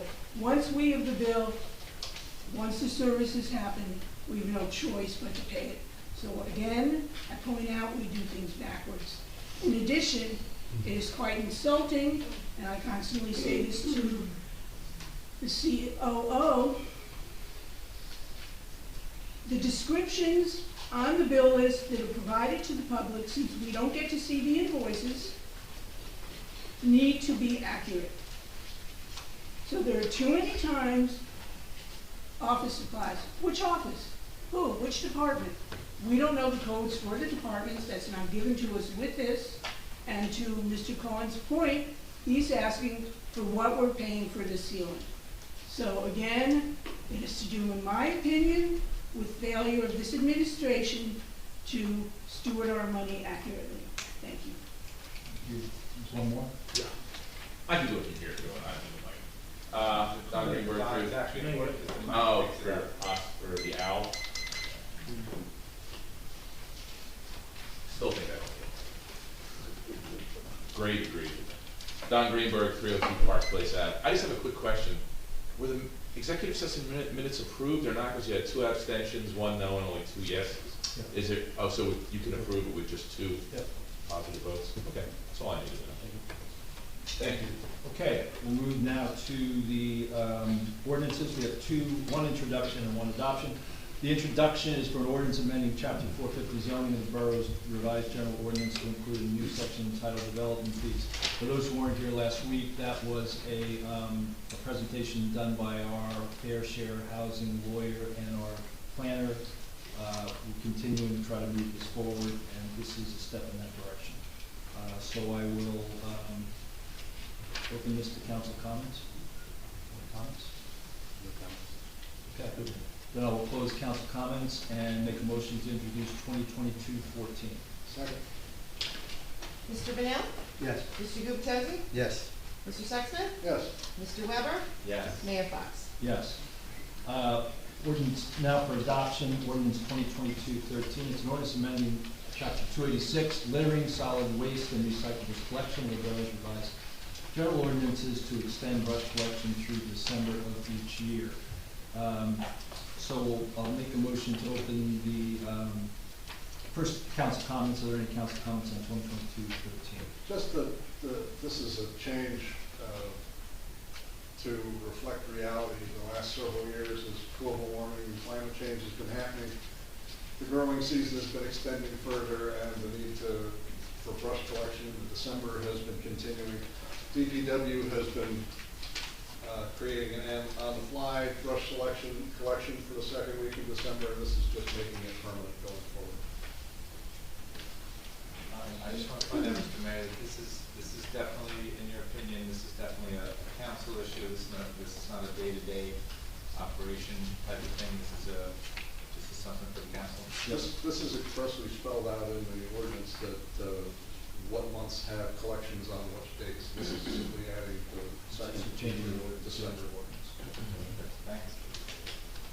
Okay, if there's no council comments, we'll open it for, make a motion to do the adoption hearing for the public. Second? Mr. Vanel? Yes. Mr. Gubatose? Yes. Mr. Sexsmith? Yes. Mr. Weber? Yes. Mayor Fox? Yes. Okay, is there any public comment on this ordinance?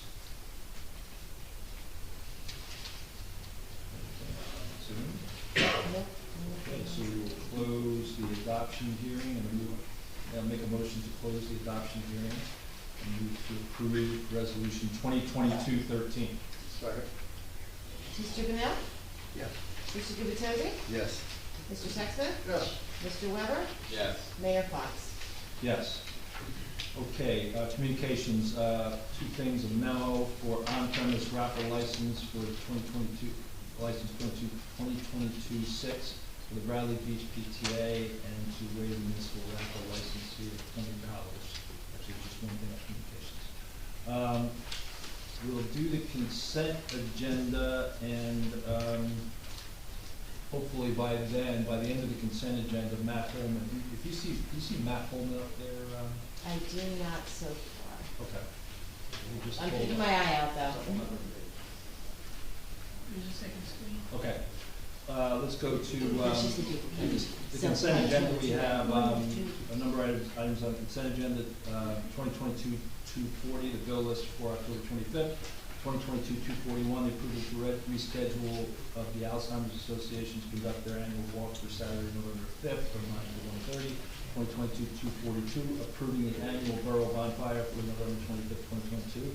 2022-243, authorizing street opening permit deposit refund in the amount of $500 for 400 Marion Avenue. 2022-244, authorizing tax overpayment refund to Rocket Mortgage in the amount of $4,692.01. And 2022-245, the approval of raffle license 2022-6, the Bradley Beach Elementary School PTA and waiver of $20 municipal fee. I make a motion to approve the consent agenda. Second? Mr. Vanel? Yes. Mr. Gubatose? Yes. Mr. Sexsmith? Yes. Mr. Weber? Yes. Mayor Fox? Yes. Okay, we're going to individual resolutions. I'm going to, I'll hold on 2022-246 because we really should get a quick overview from Matt. Then we go to 2022-247, authorizing member participation in the Bergen County Cooperative Pricing System. Make a motion to approve 2022-247. Second? Mr. Vanel? How come we're getting into a cooperative in Bergen County? Is that kind of out of the realm here? My understanding is that these cooperatives are open statewide, and that's just another opportunity to try and find something for less. Yeah, and the BA does have experience with this particular one, so it's pretty, she's had good experience. Okay, Mr. Vanel, you said yes? Yes. Mr. Gubatose? Yes. Mr. Sexsmith? Yes. Mr. Weber? Yes. Mayor Fox? Yes. 2022-248, authorizing 2023 agreement with the Associated Humane Societies for Animal Control Services within the borough. Make a motion to approve 2022-248. Second? Mr. Vanel? Yes. Mr. Gubatose? Yes. Mr. Sexsmith? Yes. Mr. Weber? Yes. Mayor Fox? Yes. 2022-249, a resolution approving shared services agreement with the Borough of Avon by the Sea for repair, replacement of failing stormwater outfall infrastructure in the area. So we'd like to make a motion to approve 2022-249. Second? Mr. Vanel? Yes. Mr. Gubatose? Yes. Mr. Sexsmith? Yes. Mr. Weber? Yes. Mayor Fox? Yes. 2022-250, a resolution staying enforcement of violation notices for shade tree violations recently issued by the borough. Make a motion to approve 2022-250. Do we want to add say a 90-day time limit to that? I'm fine with that. So I'll amend that to say a resolution staying enforcement of code notices for shade tree violations recently issued by the borough to a 90-day limit. I'd actually like to make a comment if we just table wait till you get to your voters before. Whatever you like. When we get down to you, Second. Mr. Brunel? Yes. Mr. Gubatose? I need a repeat of what it is we're voting on today. No, because I didn't, I'm not making a statement, this is a motion on the resolution. On the resolution. Not- So I had questions about this resolution. Number one, in concept, I agree with it. I just want to make sure, for the record, I say to the world that, as I said earlier, I thought the notice that went out was just poorly done, harshly done, and my biggest concern with this resolution, and I was hoping Ms. Humphrey might be here to give us some guidance, perhaps the mayor can give us guidance, is the council has had a handful of exchange emails with Ms. Humphrey, who I believe has indicated to us that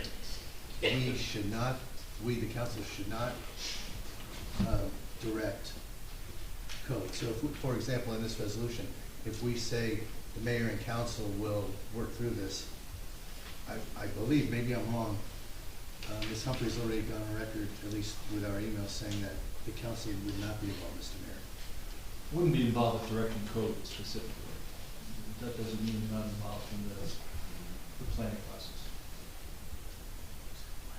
Or communicating that plan. Maybe your borough attorney can weigh in on that one.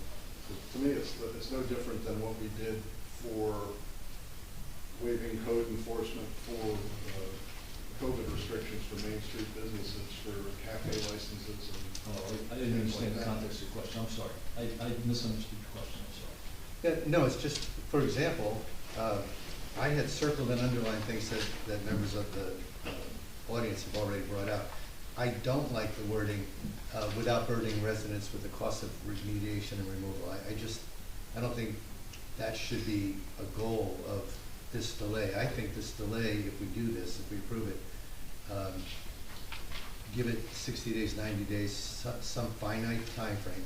But I don't think this is about not burdening residents with the cost. It's more about figuring out the right way to do it, which to me is a code issue. I think this comment is more around, can we help, meaning, for instance, could the county help us with a rate or a process to do this? I think it's more around that. It's not around,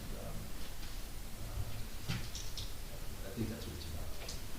And additionally, even the public utilities, the arborist told us that often we can bring the public utilities in on these big trees that are in the line of their lines, and they'll actually take those down to a point which makes the removal much less burdensome on the resident. So those are a couple of examples.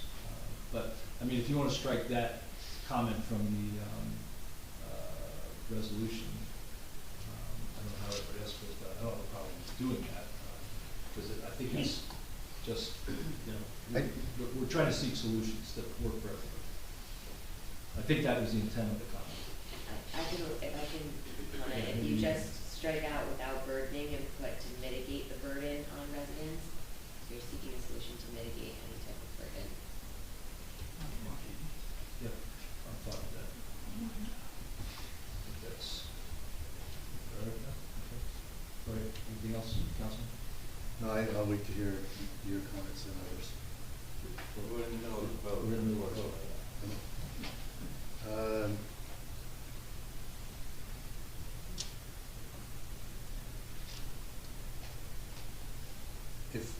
Well, then I'm back to, I'd like to strike this. If I'm voting yes, I need to strike this, and I need to add the wording within 90 days.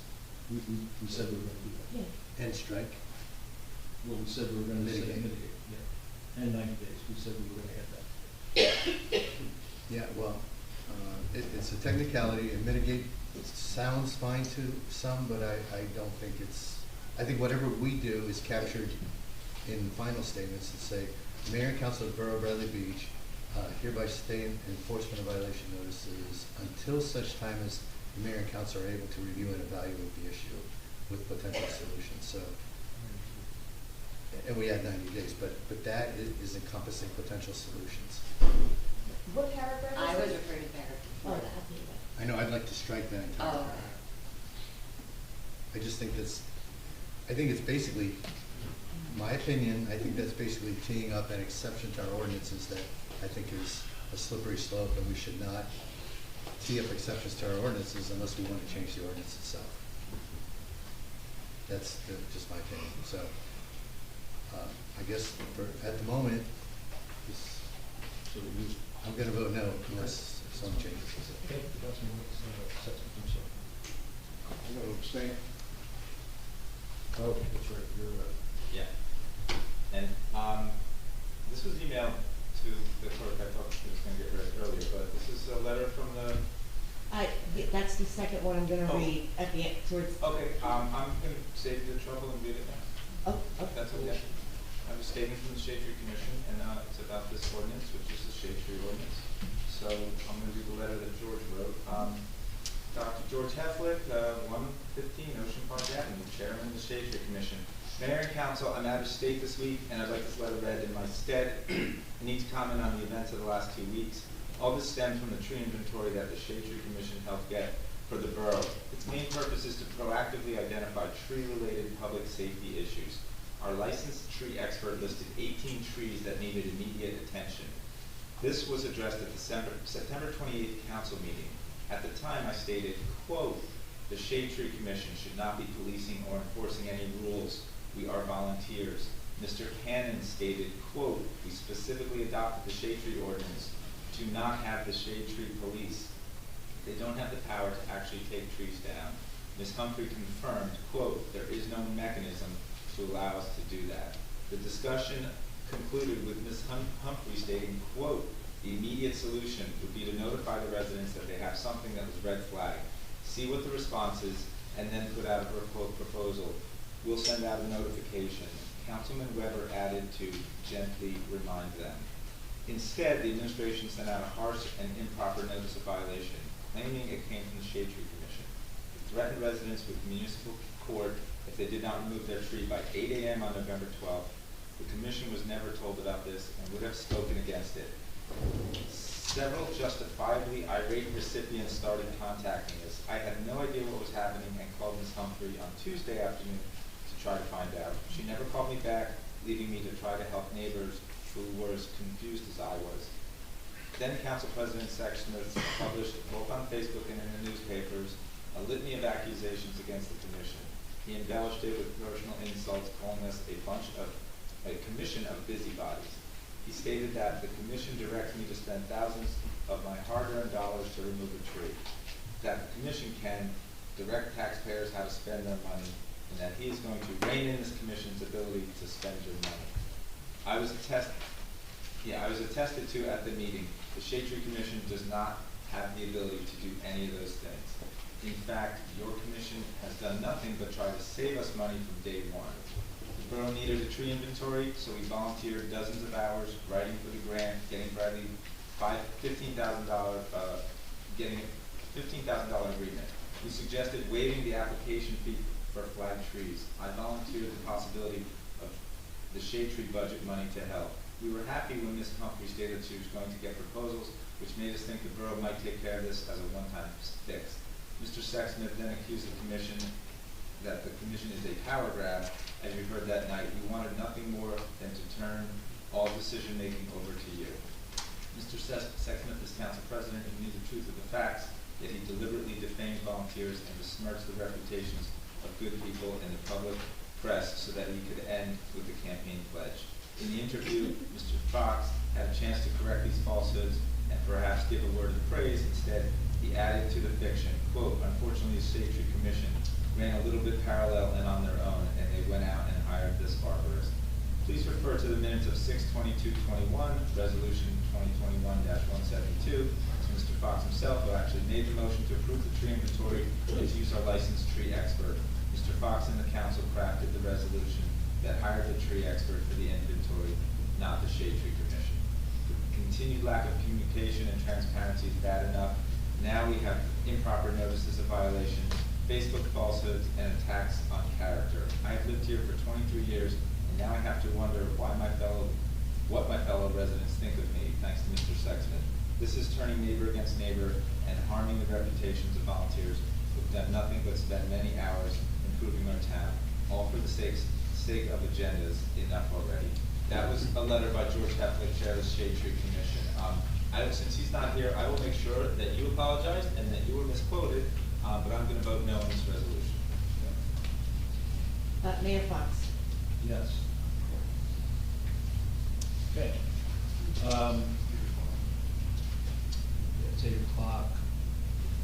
Just hold on a Second. second. Let me see if we can find, Andrew Holman, right? Matt Holm. Matt Holman, sorry.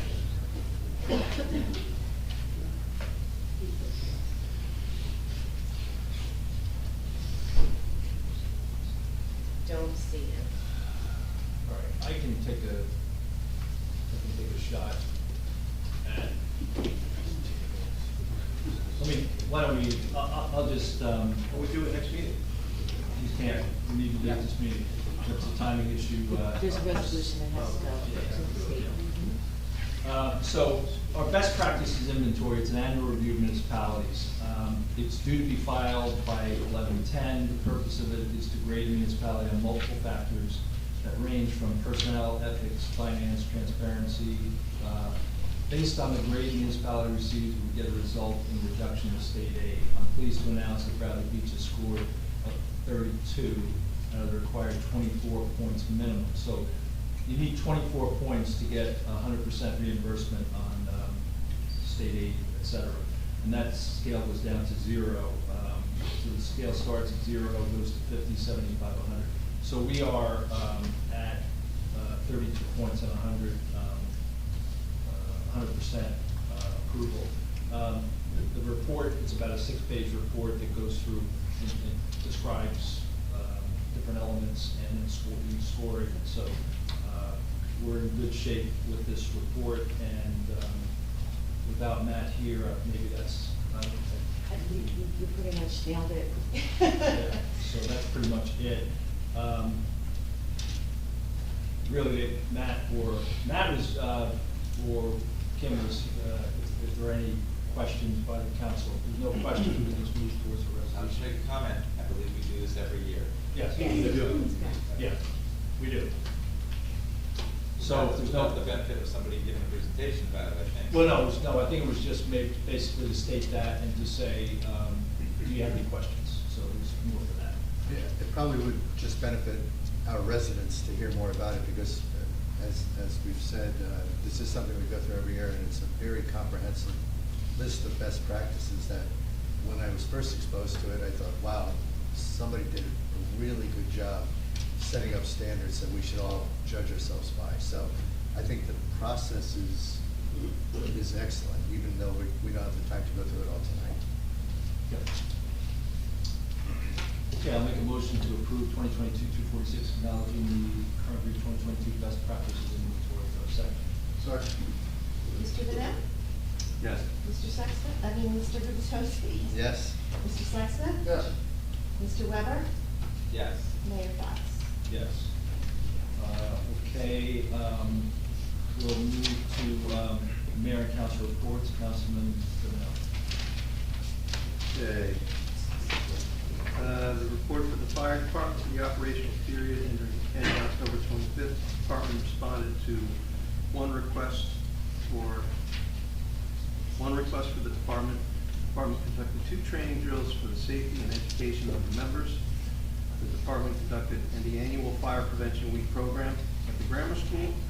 The department provided standby crews for the power outage of 10/19.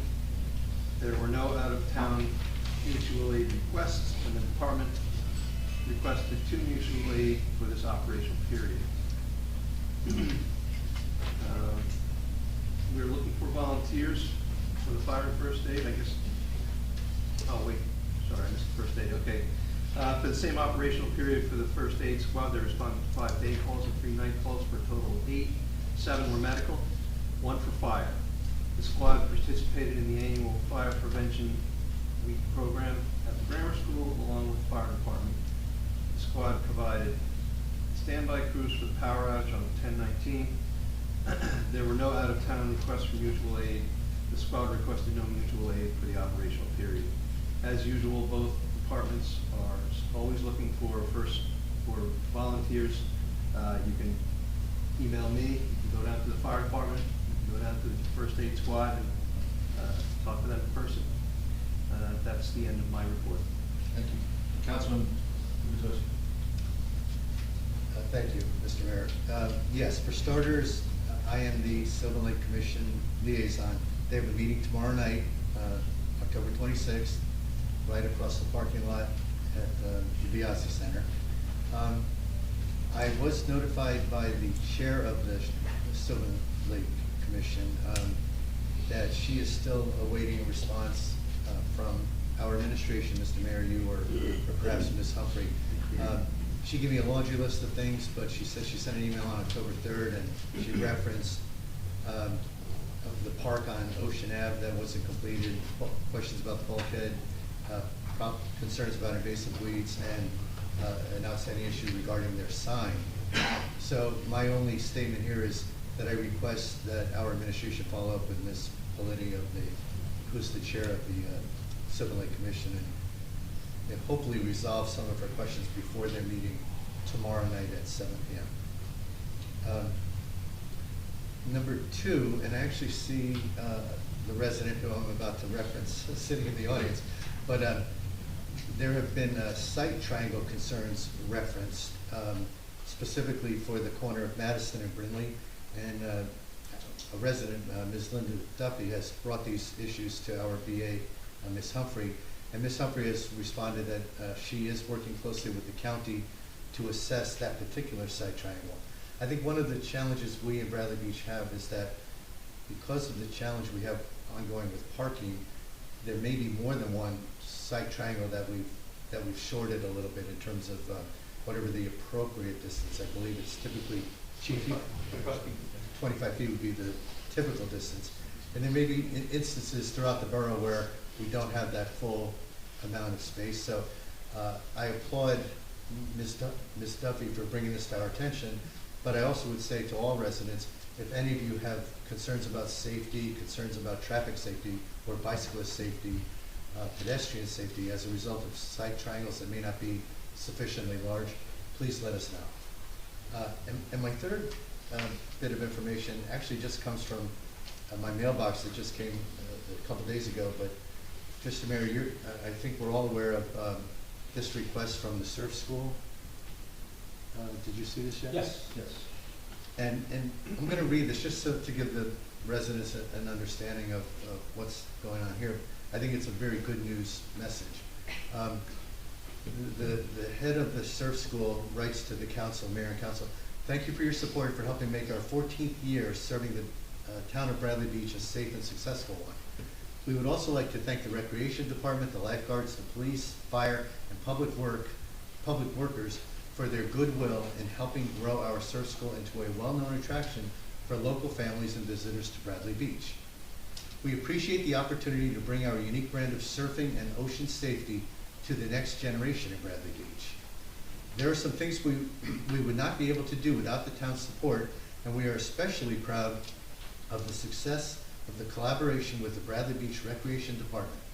By working with recreation directors, most recently Sean Heater and Elizabeth Hernandez, we have been able to give hundreds of local Bradley Beach kids the opportunity to attend our surf and ocean safety camp at no cost via scholarship. Our company's commitment to give back to the local communities we serve has varying degrees of effectiveness in each town, and we can proudly say that we have the most traction with the local kids, specifically in Bradley Beach. The 2022 calendar year is the final year on our current lease. We would like to kindly ask the mayor, council members, and the borough administrator to begin the RFP process to continue this concession. The current structure of this existing lease, with a 3-year term and 2 potential 1-year extensions, is greatly appreciated, as it did allow us to confidently invest in our operation, knowing we had more than just a few years on the lease. And then they just closed with a nice thank you to all of us. So bottom line, it sounds to me like these folks have done a great job, and they're very appreciative of all the resources that the borough has provided, especially our police and our safety broadly. I know, again, the administrator's not been able to join us this evening, but with that said, I'd like to make a motion that we direct our borough administrator to move forward requesting an RFP for this process. If I may say something about that, they're actually good until 2023. Oh, they are? Yes, they are. Okay, so they're great at serving. They didn't realize that. They're legalese, basically. I checked the concession, and the resolutions that were done. Okay, They perfect. have I just no didn't more. want to, I didn't No, want to lose that's another. okay. I just discovered it myself, so. Okay, in that case, that concludes my comments. Thank you. Hey, Council President said. Councilman Gubitosi need to withdraw that, or? No, that's okay. I withdraw my motion. That again. So the police activity report, the following was police activity report since the last meeting. An individual was arrested for driving while intoxicated after striking a parked vehicle. On another occasion, a different individual was also arrested for driving while intoxicated after striking several vehicles in both this town and a neighboring one. A local subject was arrested for burglary. Chief Weed would like to thank everyone who stopped by the first meet and greet event. We'd also like to thank the Park for hosting us, and the department hopes to have similar events throughout the town in the future. That's the end of my report. Thank you, Council President. Councilman Rose. Right, thank you. Let's see. Kind of related to the Environmental Commission, but not really. Our school, Bradley Beach Elementary School, achieved the Sustainable School status from through Sustainable Jersey, and they got their award down in Atlantic City at the School Board Association, and members of the school board were there, the teachers that helped see it through were awarded. So kind of like the Environmental Commission has done in the last 2 or 3 years. I guess they're making the third try, but the school did it for the first time, so they're to be congratulated. We are very close to the Sandy anniversary, and I want to remind everybody that there are still people that are not back in towns after Sandy. We did pretty good in this town, but all those places much further south, Barrier Islands, Back Bays, it's a long road for a lot of those people. But on that note, I want to once again encourage our land use board to add a climate vulnerability assessment to the master plan. To restate what I said before, the state changed the law in they passed a law in early 2021 saying that every town, next time they open up their master plan, they need to do this climate vulnerability assessment. And it's not just climate change and sea level rise, it's everything. It's droughts, it's forest fires, it's increased rainfall, and everything that comes with climate change. Certainly in our town, sea level rise part of it's going to be important. And you know, I've asked for the land use board to do this before. I just want everybody to know that I engaged with Rutgers. Rutgers has this climate change resource center, and they're essentially doing the sea level rise and part of this climate change vulnerability assessment. So it's kind of been done. I was on a call with the mayor and the administrator, and I guess it was much earlier this year.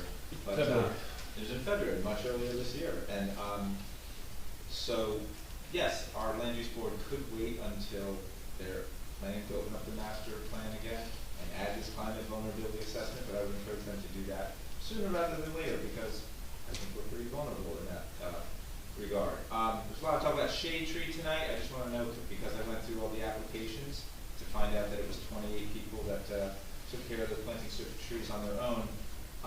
We've talked about the plantings, and we've probably planted close to 80 trees with the last 3 plantings. I will say we are still at a net loss of trees. You add those 80, but then subtract the ones that people applied to take down and were approved. We're probably still at a net loss of trees since the commission started. The good news is now we're actually tracking it, so we know, whereas before we had no idea what was going on with that. And I know we got this comment about trees that 5 minutes to a year. I mean, we're dealing with the natural world, so we all have to recognize that. We have to recognize that a tree that's not on this red flag list could fall down tomorrow. It's the natural world. So there's a lot of variability. We do the best we can, and I think we're on the right track to identify these trees and then and ask people to take care of them. And then finally, I want to say Don Greenberg, I'll be at your house tomorrow morning with a voter registration Form, no problem. Already did it, online. That's not our fault, Mr. Mayor. Thank you. I've got a couple comments. First, last Sunday we had first, before anything, I want to make sure that people are aware of the trick or treat, the trunk or treat, and the Halloween parade this 30th, this Sunday. People will be able to trick or treat at businesses from 12 to 3. This followed by a Halloween parade at 5. And there will be a trunk or treat from 3 to 5 in the parking lot. There's a QR code, I think, on the website that Recreation's put up. We're going to use the parking lot there. Yes, I always get that backwards for that trunk or treat. So just encourage people, again, continue to take steps to get back to normal. We held a Mayor's Wellness Walk this past Sunday. It was a big success. I want to thank the participants, particularly Bart Johnston, Rona Parker, and Rob Flipsky, who coordinated it. They did a great job. We're now planning for a winter walk. I want to thank the Recreation Department for hosting a flu shot clinic this past Friday. I initially thought that we were also going to have COVID boosters, but they restricted it to flu shots this time around. The Fall Beach Sweep was held Saturday. It's sponsored by Clean Ocean Action Group. Meredith DeMarco, our Environmental Commission Chair, and her team did a great job coordinating that.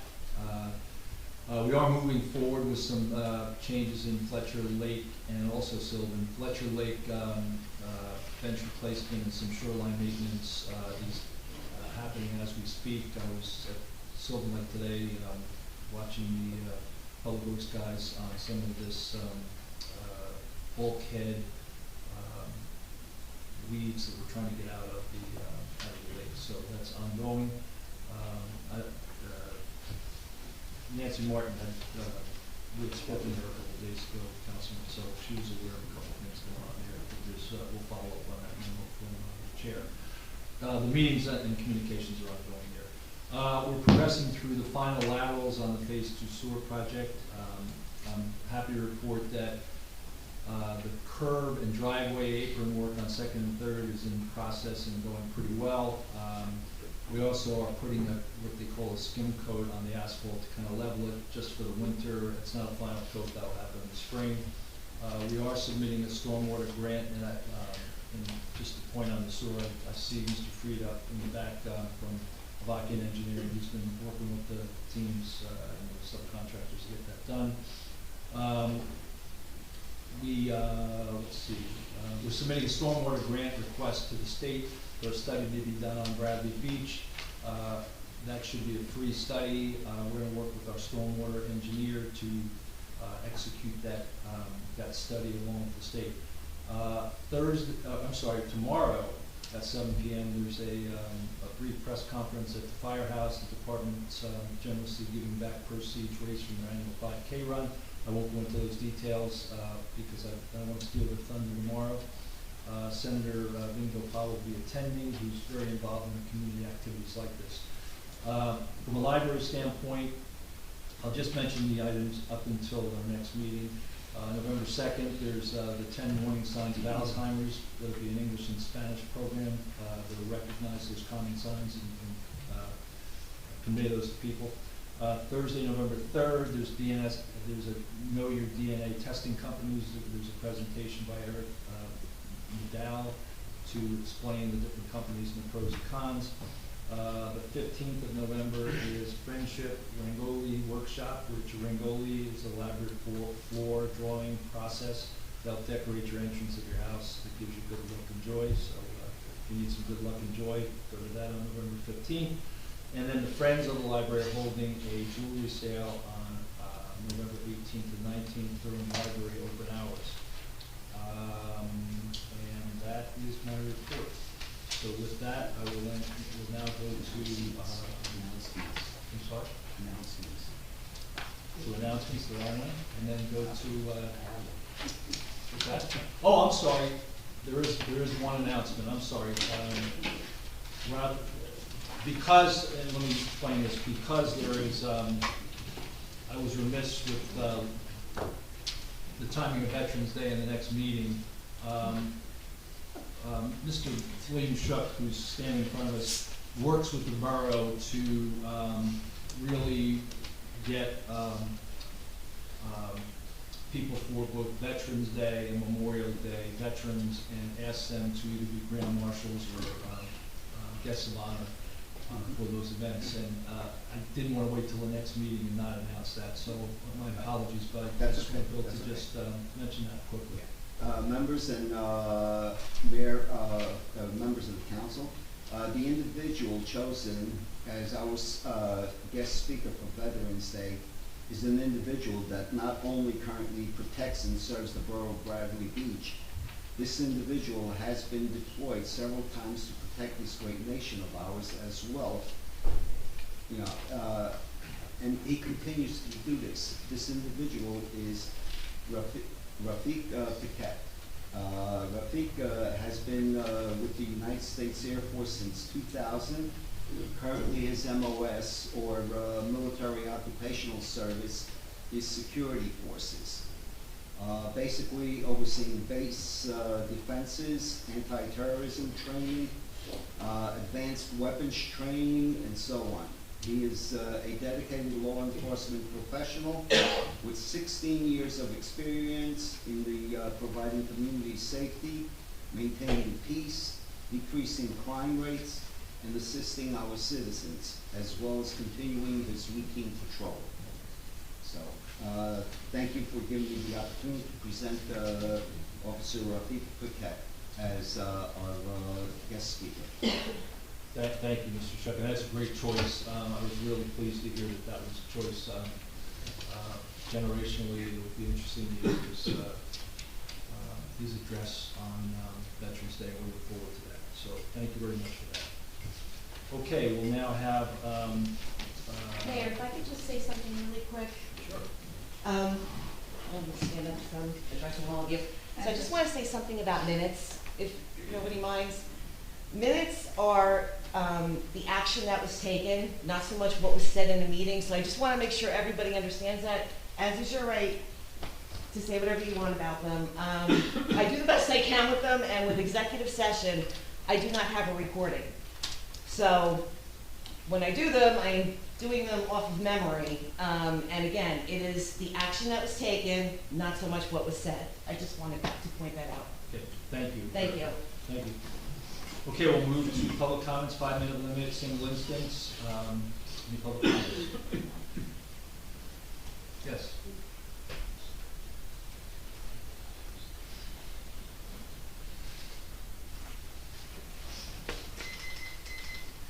John Greenberg, 302 Park Place Ave. Just wanted to talk about the letter I got about the upcoming referendum, which, I don't know what to call it other than kind of a sham referendum, because, and this is my opinion, and a lot of people may disagree, but we're not being given a choice. We're being given one choice, which in my mind is no choice. Okay, you're being given one choice of a $10 million plus price tag, which is a disputed price tag. And I can tell you right now that even the most ardent supporter of turning the church into a community center does not want to spend $10 million of the taxpayers' money. I mean, I would challenge any supporter to say that they want to spend $10 million of the taxpayers' money. They do not. So I think that because that's one reason I believe it's a sham referendum, we're not being given a real choice. The numbers are disputed. One of the things on the back of this letter says, can this renovation be done for less? And the short answer is no. That was disputed by a member of council with 40 years experience in construction, I think, right? Close. Close. You know, to almost half of what the referendum number is. The other reason I think it's a sham is because we're not being given detail. The actual scope of work, and let me find this, has disappeared from the website. It's just not there, and if you don't mind, did you find anything that back? I took this today. That's a screenshot of what's available on 319 Lorraine Ave, and The actual scope of work is not there. So we don't know what the detail of it is. The other detail that's not there is the financial detail. You know, it tells us that, where's that? 1.3 to 1.4 million per year. Estimated annual maintenance is $250,000. Staffing is about $250,000. Principal and debt is $900,000. But there's no detail anywhere to be found. What's the bond rate? You know, what's the principal? What's the interest? Where are all these numbers? How is somebody to make an informed decision without knowing the detail? And again, why aren't we being given different choices? Why was not this building that applied for historic registration with the federal government and New Jersey? You know, a lot of people think that once you apply for historic registration, you can't do anything with the building. But that's false. You can still sell the building. Excuse me. You can still sell the building. You can still demolish the building. The only time you can't do it is if you have spent federal dollars. Any non-federal owner of that building can do whatever they want with it as long as they haven't spent federal dollars. So I think for those reasons, and let me see if I left anything out.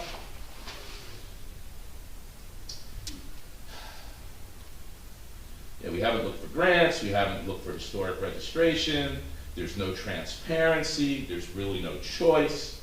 And when you get a letter in the mail from a government that says, this is an official borough document, not a political campaign document. Well, the only thing that comes to my mind with that is a line from, I'll paraphrase a line from Shakespeare. The administration doth protest too much, methinks, because this is nothing but a political document designed for a directed outcome. Thank you. So that's that. On to something a little lighter. When they were talking about the surf school, these guys are aces. As John knows, I volunteer for Surf Rider Foundation, and they help us every year with a family day in Asbury Park. Kids who normally don't get to come on the beach and learn how to surf. That surf school is, excuse me, is amazing. And so, they also own Oz Realty. My daughter works there. Give me business. What was the other thing? Wires hanging from poles, and I know Kim's not here today, but what can we do about this? There are lots of poles out there with cable company wires just hanging in the street. I was walking down to the beach today, and at Beach and Park Place, there's cable laying in the street from a cable company. Is there something that we as a town can do to force the cable companies to clean up their mess? That's a question. Yeah, and Kim has been actively following up with the cable companies. Well, anybody who has wires, she has been following up actively. So the proper format would be just to send her the pictures, where the pole's located, she'll deal with it? Okay. Thank you very much. Get a poll number if you can. Yeah, this one was wiped off. It was rubbed out, but I'll send pictures.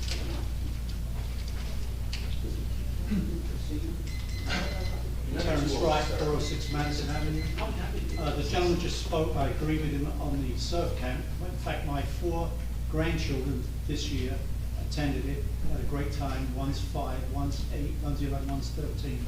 The 2 older girls have been on for the last 3 years. And my 8-year-old, the first time got on the surfboard, and the instructors let him go by himself for about an hour. And so they're wonderful. It's a great deal. Really love it.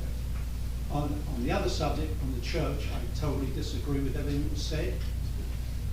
When we bought the church, I guess about 2 years ago, everyone was all hyped up about getting grants, and this guy's going to pay for a new wood floor, and this guy's going to do this. And 2 years later, we're just sitting in limbo.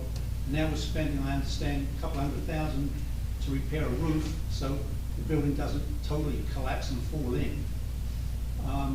As far as the 10 million, again, the gentleman before, I guess, was giving Councilman Bonnell a compliment about his close to 40 years in the construction business. Well, I've got over 30 years in the construction business.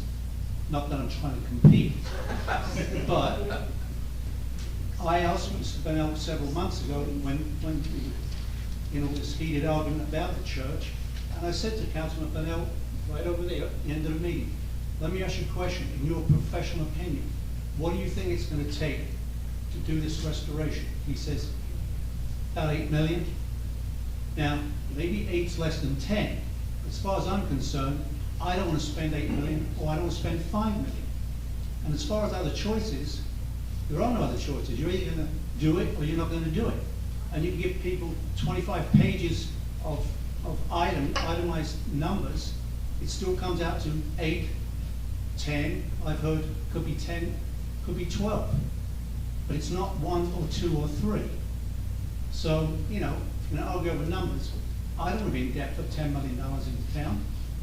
So, you know, to me, it's kind of, I was the one that pushed for the referendum, and we're gonna get it.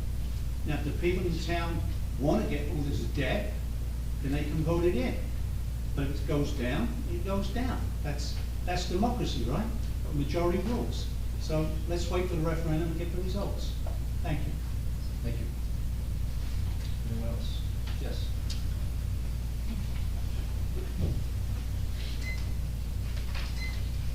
Nancy Meadow, Ocean Park condominiums. A lot of what I have to say is repetitive. It also is intertwined. And before I proceed, I just need a point of clarification. Mr. Weber, are you now the liaison for the school? No, I just felt Okay, like thank you. reporting it, right. Thank you. So, I hope your children are there forever, because if not, we wouldn't hear about it. And between that and the library, they are the two biggest expenditures of my tax dollar. But once again, let's go with things we don't tell the public. Once again, I see people that, whether through subcontracting or direct payment, are in this meeting that have not been introduced to the people on Zoom. I don't know why we continue to exclude.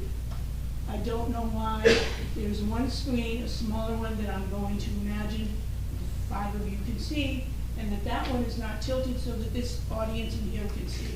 But again, why respect the public?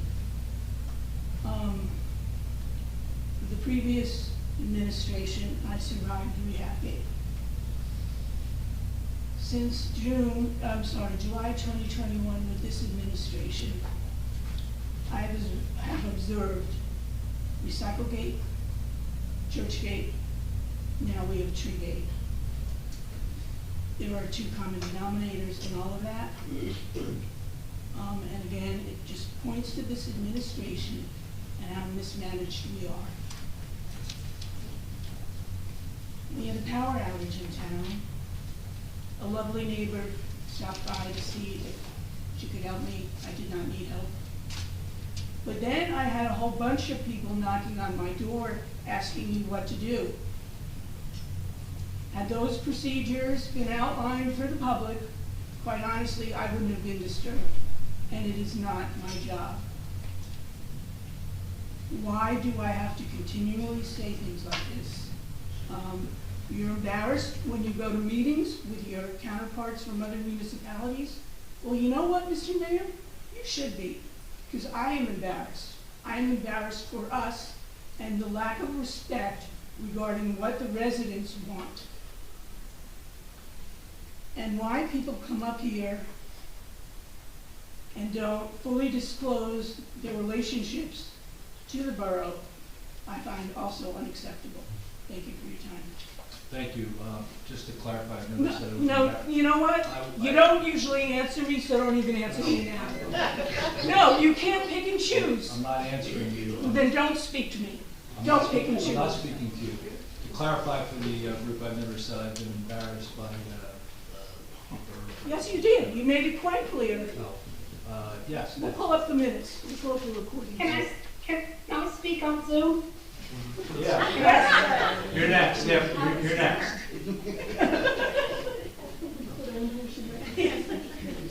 Brigitte McGuire, 610 Brinley. Although I very much appreciate the calm and the apologies going around this evening, I'm going to read my prepared comment based on the usual day-to-day. I am very disheartened with how divided our community feels. We aren't divided by red or blue, which is so refreshing, but Mayor Fox, you ignore the public time and time again. Zoom and recycling are just two examples, and in your own terminology, you threw a hand grenade into this town regarding the church and created a war amongst the people. For me personally, the church is a moot point, but I want to highlight the division that you instilled in the town. The fact that you put our councilmen in a position not once but twice in executive meetings not knowing what they were walking into is poor leadership. That is the reason for this council not being able to work together. Superior Court Honorable Judge Lisa P. Thornton has had to order this administration to protect the public under the Open Public Meetings Act. You couldn't even follow that statute on your own for the sake of transparency. It's incredibly disappointing how poorly you view us, how you ignore us, and how you only engage with the people who agree with you. You also endorse candidates who have been dishonest as well. Tim Sexsmith has, I think now, maybe 3 different stories on how his computer cost us thousands of tax dollars, coining the term Lion Larry. The digital fingerprint proved it was his computer, and Tim admitted to that. You also endorse Ms. Deborah Brunel, who I personally watched and heard during a zoning meeting, being directed by someone in the background on how to vote, and was sworn in again not to have anyone influencing her, and then did it again. It's on our zoning YouTube videos from November and December of 2019. You also endorsed Tom Gavin, who clearly didn't fit one of the 4 requirements to run for council, with proof that he in fact did not reside here in the past 12 months. Mr. Cannon suggested the public pay thousands of dollars to challenge this issue. If our borough attorney is giving us that as our only option when we all know and have the truth in our hands, it simply raises questions of trust in our borough's day-to-day operations. I may seem to be rambling, but the lies upon lies are hard to even keep up with at this point. More people keep joining in these meetings because of how hairy things have gotten just within this year. Many people stand up here every 2 weeks explaining issues and asking questions with proofs, and we get nothing. No data from recycling, no cost on the Oprah attorney for Lion Larry debacle, no detailed information on the benches. Chairs recently started disappearing in this room here, and we are told it's because of ADA compliance. So have we been non-compliant for years prior to this election season, or is that just another lie? I feel I have to question every little thing now, because when it takes a Superior Court judge to protect the people against our own administration and protecting us from you selling our land behind closed doors, I'd say we have a bad situation on our hands. This is exactly why this election season is as ugly as it is, because the lies continue with your endorsed candidates against the others who aren't running smear campaigns. Councilman Bonnell, Weber, and Gubitosi worked their tails off to save us $300,000 tax dollars just this year. I'm pretty sure it's that kind of hard effort that is exactly why you and your endorsed candidates keep going against them. They are saving our money while you are trying to negotiate spending it behind closed doors. If it takes an honorable judge to protect the public from secrets, we have way bigger issues here than all of the distractions such as the church and Tim not wanting to cut down his bad tree. Signs and planting strips and signs stolen from properties just get ignored, dependent on what side of the coin you are on. If it were my sign in the planting strip, I have no doubt code would be enforced. Just like I didn't get the same favors, like the very large 3rd floor Gavin special from the mayor. Tim Sexsmith voted on the shade tree ordinance and then disagreed or found flaws once it was his tree. Rules for thee but not for me seems to be the ongoing theme. I am happy I don't sit on the side of special favors, because I sit proudly with truth and integrity. Thank you. Next. Yes. Okay. I'm Lori sorry. Sender. I'm sorry, yes. Okay. So I live at 407 Second Avenue in Bradley Beach. And could you state your name? Lori Sender. S-E-N-D-E-R. I can turn to Sender. So I mean, I grew up in Bradley Beach. I went to the Bradley Beach Grammar School in the 60s. I love this town. But I'm new at jumping into what's going on here. And I guess just sitting here listening to everything, it just sounds like there's a trust issue with you, Mayor, and you're not being transparent, and I'm hearing that over and over. So with that in mind, I just wanted to talk about this church and the $10 million budget that's going to be on the referendum, and I'm kind of just voicing what other people have said. Those aren't really real numbers, they're inflated. I basically have some questions for you, which is, does this budget of $10 million include moving the location of the kitchen? And that's my question, does it include that in the budget? You understand? Yes, there's quite a bit of work in the kitchen. So I guess what I've heard is that the engineers have said that moving the location of the kitchen would cost a ton of money, it's not needed. I understand there's renovation in the kitchen, but moving it, so that's, again, you know, not transparent with what the engineers have said in your budget. In terms of the gymnasium, tearing down the gymnasium, is that part of the 10 million? Because again, the engineers have said that it's structurally sound. It doesn't need to be torn down. It's not And- torn down. But is that 10 million include that? The 10 million includes tearing it down and rebuilding it. And the engineers, I've been told, said you don't have to do that. The only way you have to do that, tear it down, is if there's a rooftop going on, and that's not happening. So, again, these numbers, I'm just jumping in at the tail end here, and it's like, what is going on with these numbers? So, is it 10 million? Is it 5 million? And that's a big difference. So, I don't know the legality of sending out a referendum that's using these inflated numbers in 2 weeks, but it seems to me that that in itself is just, I don't know if it's illegal, immoral, but it shouldn't be where you're, just sending out that number. Why don't you just say, 10 million, maybe 15 million, and let everybody argue about it, which is what's going on in the town, which I agree with that woman that just spoke. It's just divisive, and it's just breeding a lot of discontent. I mean, it's obvious to me as an outsider that you want to tear it down and give it to some developer.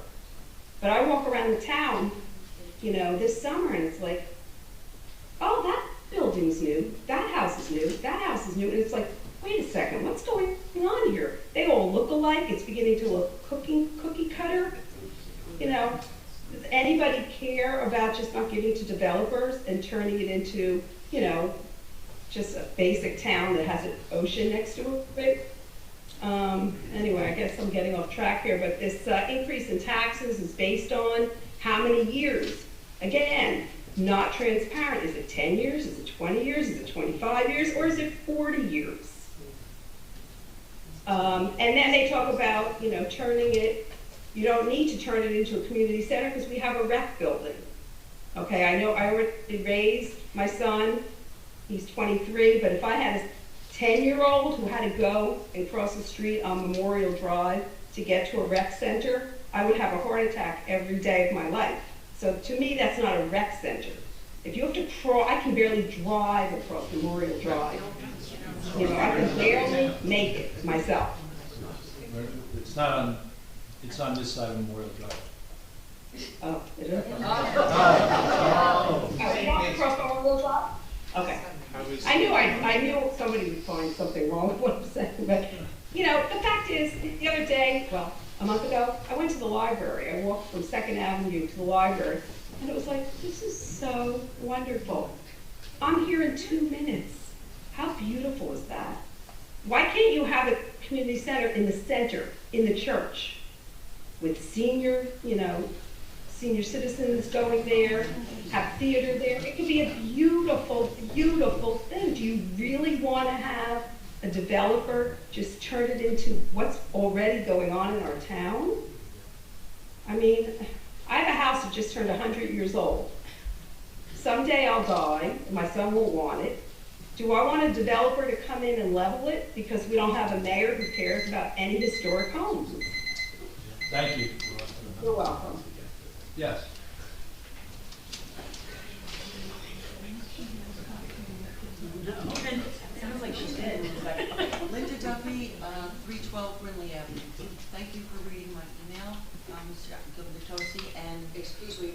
hear you. Oh, every time, okay. How do I do this? What am I doing Just wrong? closer. Just speak Closer, closer. closer, all right. Linda Duffy, 312 Brindley Avenue. I'm not for the church for the simple reason of parking, which kind of surrounds every issue in this town today. Between density, site triangles, no one has a place to park, people park in the middle so nobody else can park. We have homes that have no driveways, we have homes that have shared driveways but don't use the driveway because they have an agreement with their neighbor, or they can't get through the two houses because it's too narrow. I have a bigger driveway and I can't back up. I have to get my husband to do it. I'm a terrible driver that way. All right, so these site triangles, they're a real big danger in our town. It's not just the street that I notified her about. And I have to say, Ms. Humphrey responded so fast, she came the next morning with her children to see what was going on. And I have to applaud her for that. It was wonderful. Anyway, many streets in our town you cannot see coming out, going north or south. It's a danger. Cars today are higher, a lot of them, darker windows. In the daytime, you can't see through the windows. I almost had an accident, so now I have to drive all the way down to Ocean to come all the way back up, or I come down Main. I hate to go through the side street. It's a danger. Ocean Grove is safer, believe it or not, to drive. Oh yes, it's a lot safer. Because the streets are so narrow, you can't go fast, and they have stop signs all over the place. All right, that said, I'd like to see this town work a little harder. You're not even giving our chief security officer the tools to work with by having these side triangles be such a hazard. I'd like to see no more accidents, and I'd like to see Mr. Sexsmith every month or every council meeting tell us how many accidents occurred in town. I mean, you talk about burglaries, I mean, people hitting cars. You should also tell us about motor vehicle accidents that are, and for what reason. No names or anything, of course. And as far as this church goes, I don't want the church, for the simple fact there's no parking, and if you think people are going to not park in the neighborhood that surrounds that, you're mistaken. Because out of the 10 houses surround me, there are 22 cars. Not all of them are parked in the street. Most of them are from renters, full-time renters, and full-time people that live in the town. But otherwise, the renters in the summer when they come, they bring 4 and 5 cars to a house that's got no parking. So how do we justify the side triangles and the church and the noise pollution from the church? And it's just too many things in our taxes. They've gone up such a lot since I've had a house since 2014. It's incredible.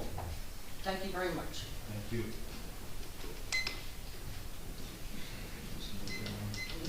Sorry.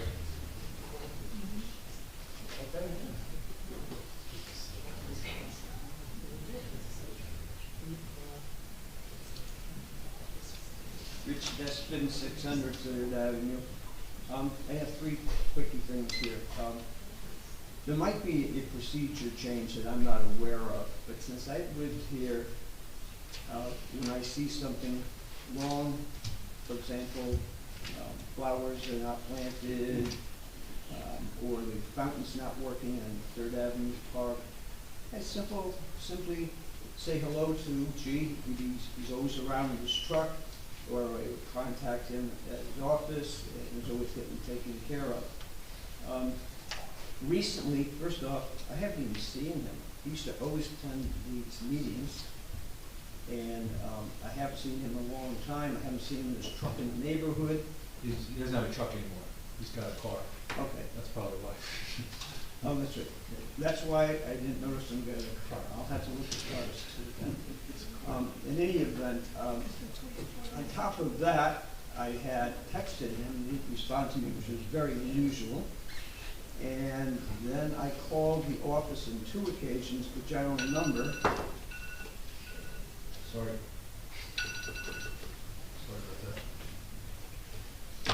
The general number, and asked him to return my call, and he couldn't to Pat, his next in command.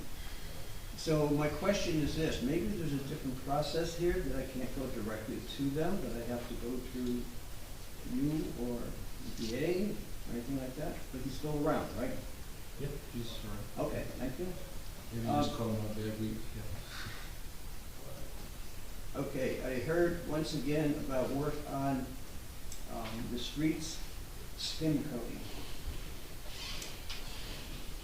Mayor, you know, and perhaps the council members know, several years ago, the water department put in new water pipes. In our particular intersection, Hammond and Third, the vertical pipe that they put in, there's a cap, I assume, to get access to a valve of some sort, was installed too high. I went to the work crew about a block away, saw who was in charge, I pointed that out to him, not to worry when they come back to put their skim coat on, they're gonna fix that. Of course they didn't, they made it worse. We have sewers put in now, and what they did, they made it worse again. And I absolutely guarantee this skim coat that's gonna be putting on is going to get, what has to be done. That's temporary. Okay. The temporary skim coat, I guarantee you, is gonna make it even worse. What needs to be done, not more and more material added, material has to be removed. For you, yes. Around your area, correct.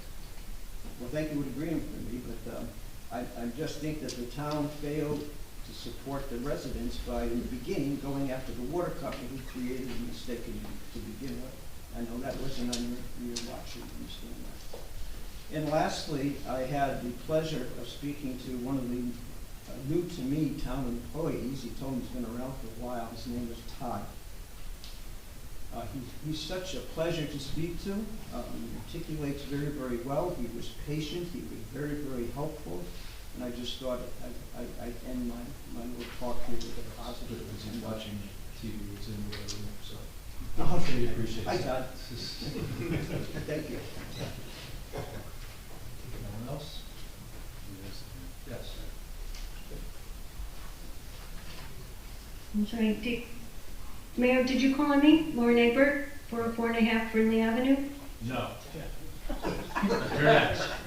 Sorry, it's kind of hard to follow from here. Thank you. Good evening. My name is Jack Gentempo, 103 4th Avenue, Windsor Avenue.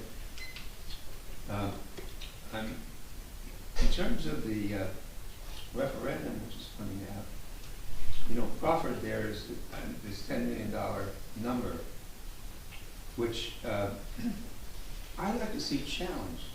I'll tell you how we should challenge it.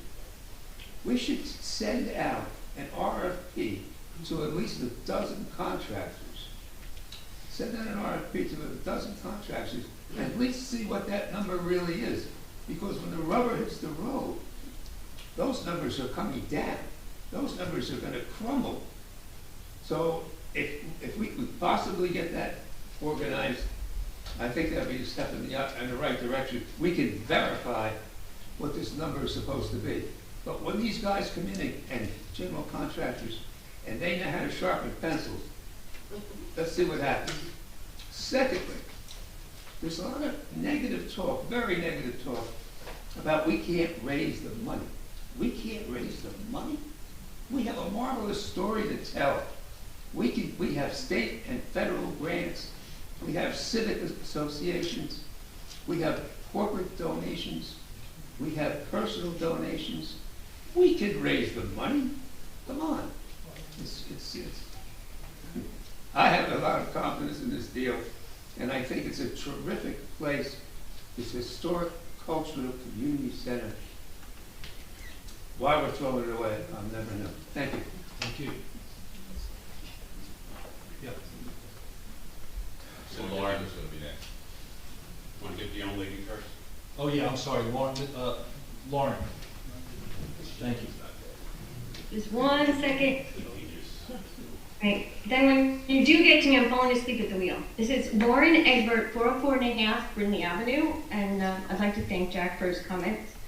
But just a couple things with reference to the church. I think to avoid repeating myself from things that I've said time and time again with respect to real choices and and a process that brings people together to examine those choices, I would simply endorse everything that Mr. Greenberg has said. A few separate points. When the subject comes up about parking, I absolutely, first of all, I'd like to say that I completely accept and respect the people who don't want that church to become a community center simply because they don't see that as something of value, and those who don't want to see exorbitant tax increases. I certainly don't want to see anything like the 705 a year number that went out in the fact sheet, and I would be personally against that. But on a few details, when I hear about the parking, and I do understand parking being a problem, I live around the corner from the church. I have a shared driveway, and we have, Holy Ascension down the block.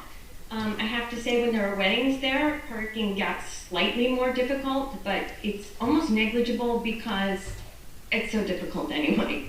And it gives me great joy to see those weddings and those events. And it's an asset to my neighborhood. I am not sure that the people right next to the church building are making the comparison when they think of the parking they have today, of what parking would look like with 4 houses and 3 back apartments on that property. You're talking 2 12-foot curb cuts there on Madison. Now, those are a lot of people with no driveways. Now you're talking, none of my neighbors that's not true, almost none of my neighbors with driveways park in them unless they absolutely have to. My neighbors with renters in the back apartments many of them do not allow their tenants to park in the driveway. So you'd be talking 4 houses times 4 bedrooms times 3 apartments times 3 more bedrooms, and all those cars. And then when they become Airbnbs in the time when owners are not there, or if investors are now owning those properties, you may wind up thinking that a community center with small venue was a nice neighbor. At point 1.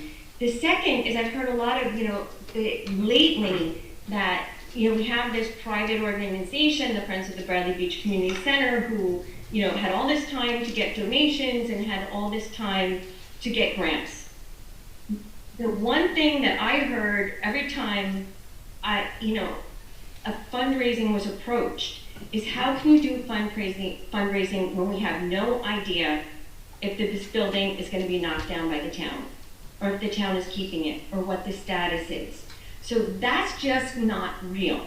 You also can't ask for grants when you don't have any commitment to at least explore going forward.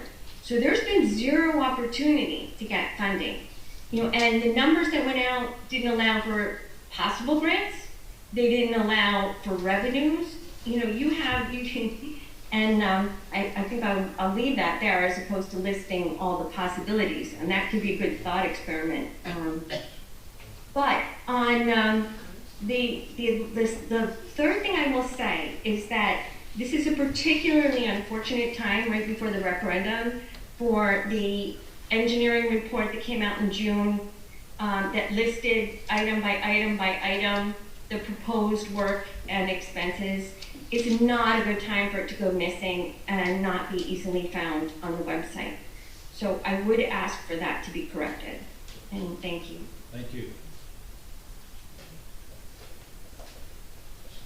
Sorry. Yep. No one else?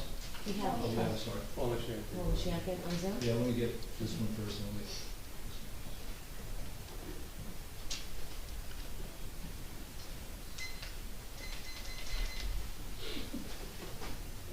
Jim Burns, 401 Fifth, Bradley Beach, 219 Dogwood, Dayville.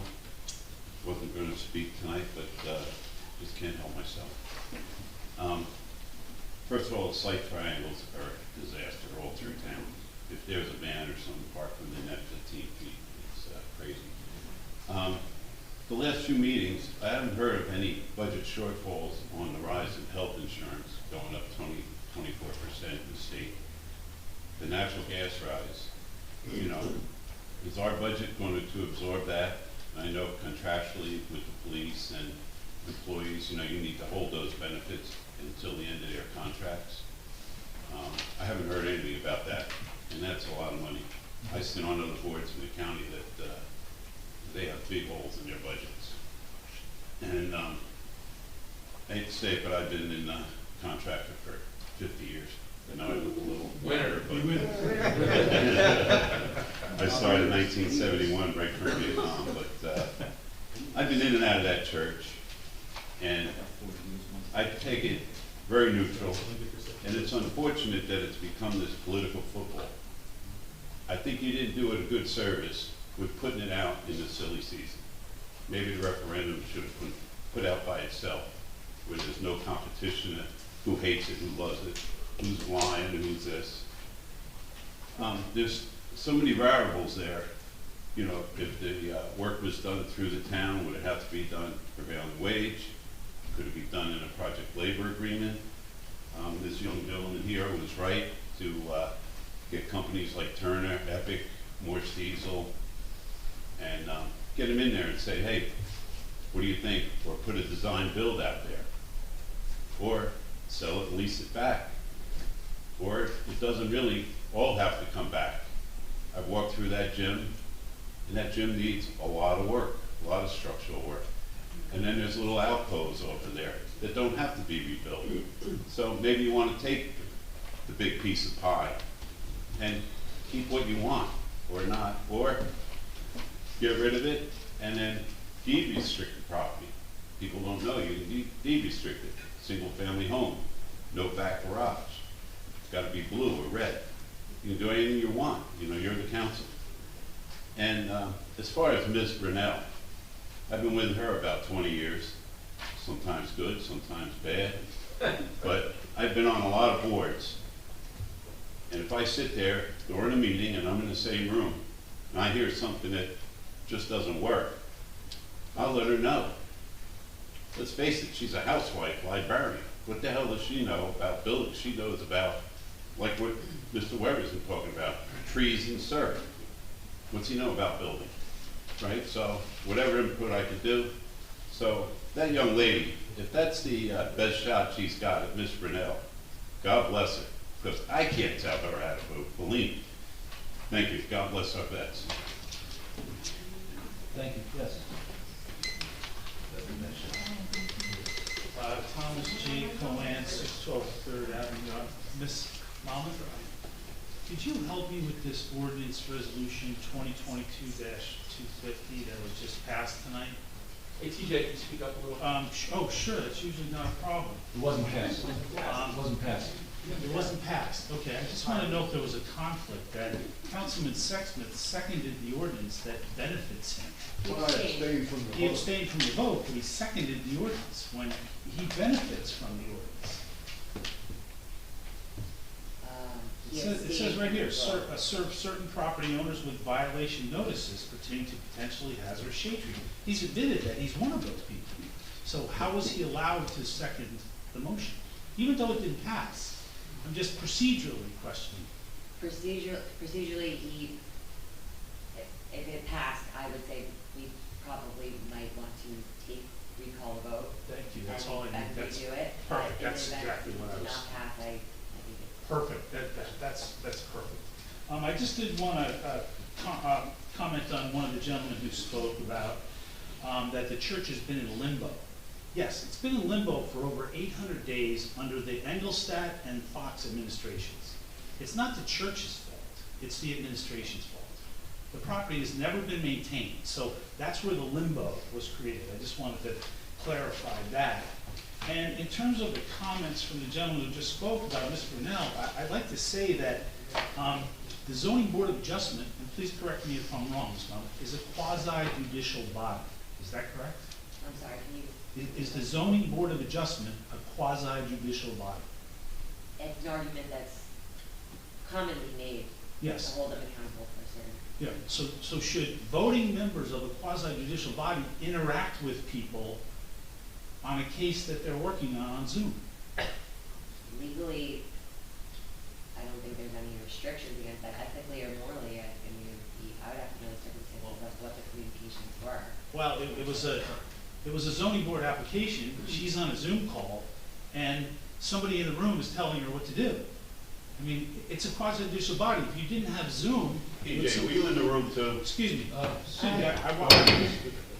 I was an objector in the case, and I objected to Mr. Kittredge on that. And she did have to be re-sworn in that she wouldn't do it. She did do it. But it's a quasi-judicial body. It's just like a judge and jury. There's nobody going to go into the jury area and say, hey, here's how you vote. It's patently improper. And I just had another question about the executive session tonight. Is the executive session going to take place? It says if necessary? I don't believe there's a resolution. No, there is no executive session. Oh, I always put if okay. necessary when there isn't one. Oh, okay. Just in case something had happened, if there was an emergency and it had ended up going in there, you should put if necessary on there. Right, okay, because Mr. Fox had said to the co-star that he was going to go into executive session to possibly appeal the Cohen versus Borough of Valley Beach. So that's not happening. Not this evening, no. Okay, great. Thank you very You're much. welcome. Yes.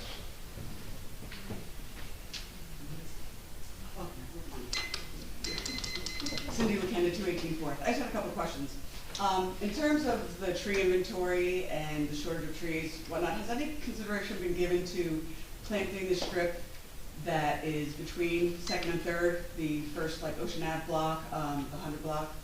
It's, you know, what has been the storage facility for all of the sewer work for the past year, but they're obviously doing the curb work now and whatnot. And I mean, the western side of Second and Third is beautiful. It's a beautiful park area. It seems like it's really unused. I would love to see the same thing happen at the east end of that street that happened at the west end, where the park was extended and extended with trees. And a beautiful fountain. And you could put a lot more parking along that. Right. I mean, benches, it could be a lovely additional park that many people could use. So is that something perhaps that could be entertained at some point possibly? Outside my mind, it doesn't, but I would say we could, but we haven't discussed it at all. Okay. Perhaps maybe that's something we could in the new year with that. Also, I believe a couple of meetings ago, you had stated that we were running quite positive from the beach revenues this year. I forget, it was a percentage or a number. Being that I'm sure there's a set budget that we work within or that Kim works with, when we find ourselves with a little bit of an added bonus, how does that process work for what that extra money will go to? Is it something that the council sits? Is it something that Kim would bring to the council? How would that surplus You have to work? stay with the beach. Right, I mean, I know that, but when we say the beach, what is really encompassed in that? You whine for 12 years until you get your way. I know. No, but I'm honestly asking that. It would go to surplus, and then the council would decide as part of the budget process if we wanted to spend some portion or all of that surplus towards enhancements for the beach utility. So, Because, I mean, I know there's been complaints about the playground that came before our time and the fiasco, and like I said, I find it odd that there's nothing, you know, shade sails or something for kids there. I mean, you put out metal equipment that, you know, can burn people. So perhaps some of that surplus can do something or more age appropriate, you know, equipment to encompass everybody. But things like that, I just want to know what the process is or how that happens when we do find ourselves with the surplus. Workshop. yeah. So perhaps one of you could bring that up as a workshop in the coming year, or to whomever's voted in. Two other odd questions. This is more for Erica and just my ignorance because I look and can't find. What time does town hall open? 9 o'clock. 9 o'clock. Is there any instance prior to 9 when a non-employee would be having access to the building? A non-employee? Yeah. Like resident, anybody that's not employed? They shouldn't, no. Okay, okay. And last but not least, in terms of, I forget your name, sir, I'm sorry. But, you know, according to my comment about Deb, like I said, you know, when people are being rude, it would have been nice for her to apologize. And we had a lengthy talk after that. But what you just did to your poor partner. Please, sorry. Oh, that's right, I can't talk to you. You can't. But what that gentleman just did, unfortunately, was, like I said, just reiterates why, you know, I want people that, you know, can do the job here, that will stand up, will be here and do the job here. And I applaud those that are here to doing that. And I hope you're successful in your election. I can't wait till it's over. Thank you for your time. Thank you. Anyone else? Yes. We're getting some champions from the-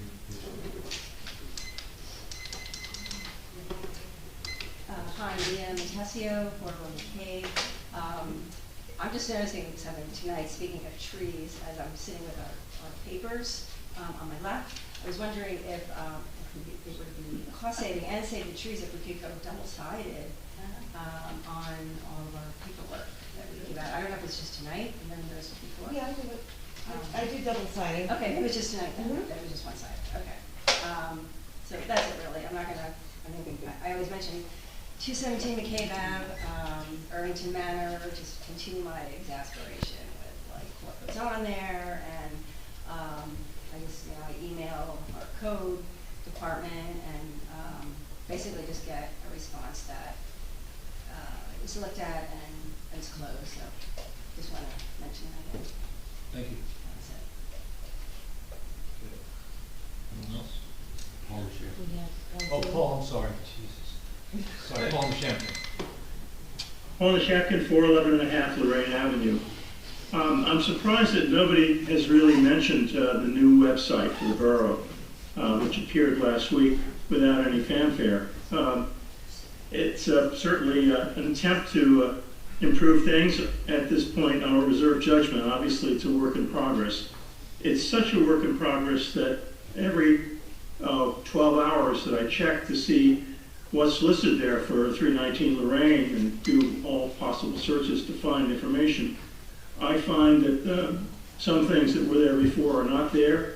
And surprisingly, I found some reports there just appearing today that were never there.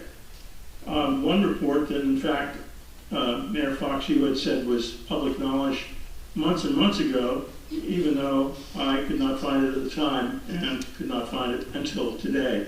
And that is the initial due diligence facility evaluation, mechanical, plumbing, fire protection, and electrical. The MEP analysis. And basically, why is this important? It's important because it mentions that the 4 boilers in the church, in fact, are in fair condition. Now, the cost estimation that amounted to $10 million includes the complete demolition of all the plumbing, heating, electrical systems, including the complete demolition of those 4 boilers that are in fair condition according to this report. Now, you may think I'm being petty, but we're talking about a $750,000 item here to replace those boilers in the heating system, which if you read through this initial report, it would seem that in fact it's not something that it has to absolutely be demolished. It's in fair condition. It's not that particularly old. It has some life left in it. Why has not the process looked at the numbers in the cost estimation, item by item, and evaluated them against the engineer's own reports to find out if in fact they really are things that should be done? I find it really off-putting that a process this bad would come up with such a bogus number. And I say bogus on purpose. $10 million is absolutely ridiculous. And anybody, any professional coming in to study these reports would easily be able to point out where we could come in at certainly half, I think even less than half of what's listed. Thank you. Thank you. Anyone else? Mia Mullen on 4th Avenue. And probably the reason why I didn't give my full address is because I had something stolen off my lawn last night. And it has to do with the election. And I still have it on my mind, the letter that you sent to us, Mayor Fox, saying that you would not be able to work with the current councilman, and you were endorsing other councilmen so that you would be able to, I guess, do your job. So I wonder, with January being so close, the election is now just in a couple of weeks, what will happen if you don't, if the candidates you're endorsing don't get elected?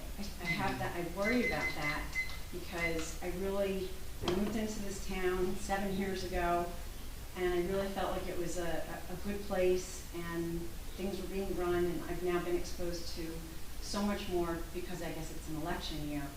But it's really made me wonder, are you going to be able to do your job if your candidates that you've endorsed have not gotten elected? And what are you going to do in January when if the current councilmen stay in office? It's on my mind, I'm sorry, and I would think it should be on other people's minds too. Yeah, I just wondered if you gave thought to it. You know, and an odd thing happened to me, and I don't know if I should report it to the police or not. I don't know. You know, it's not a monetary value, but it is freedom of speech. I had a vote no sign taken off of my lawn, and I had other candidate signs on my lawn, and I don't think there's any candidates, or actually, you know, admit it was for Jeannie and Alan. I don't think they paid for any of the vote yes signs. I don't think they paid for the vote no signs. This was just something I did on my own. But yet it was stolen off of my lawn, and it was very disturbing to me. It makes me feel very uncomfortable being in this town. Certainly cover that with the police chief. Okay.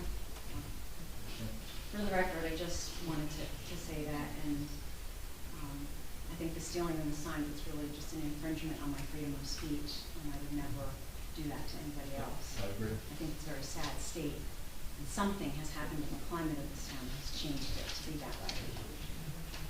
Concerning. One more thing. Yep. Okay, just one last thing. I heard from Bob from the fire department. Tomorrow night, when they're giving out the awards and Bingo Paul's there, they're also serving pastries. Please come, 7 p.m. tomorrow night, because they work so hard and they'd love to see everybody there. And they're going to be giving out the awards and money after their 5K, and they distribute it to people. So they'd love everyone there. Thank you so much. Okay, there's no Can I just check the second screen on Zoom? Good. They have one way. Yeah. Oh, 1 second, sorry. Don't see any hands up there? Okay, we're good. Tell Matt he can go. Or Matt. Matt, if you're on here, you can go. Chief Guidi asked to make a comment, so. Yeah, I hate to say this, I hate to contradict Councilman Gubitosi, but this woman brings up a good point, and I quite frankly don't understand. I've had this conversation 1,000 times. You need to contact the police department in real time. The councilman said if there's a public safety situation, let them know. No, let us know. We need to know. We need to know to protect you. So please, I keep asking every so often at these meetings, please let us know. And ma'am, I'll have the officer take a report. It's all right. I got a new sign, but it'll be interesting to see Well- what will be on my lawn tomorrow. So if Well, you watch again- my house tonight, Again, we need to me and my notice, son would we love need that. to notice in real time, we don't monitor the social media and things like that. No, but if you can just watch my It house. makes no sense for you to wait until we come here, stand up, and tell the council, this quite frankly, the council doesn't have anything to do with it. I know that, but the mayor already said he's endorsing certain. That's neither here nor there. I don't have any concern about that at all. My concern is public safety, and public safety is my responsibility, not even theirs. It's my responsibility, okay? So please, No, thank you. I'm begging you, please, everyone, real time. That's the only way things get fixed. Thank you. Okay, thank you. We're gonna make a motion to adjourn. All in favor? I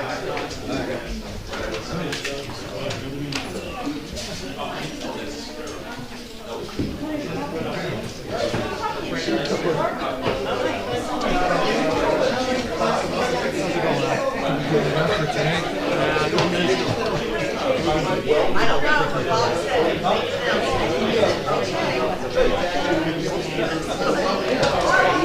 I promise you, 7 p.m. But you see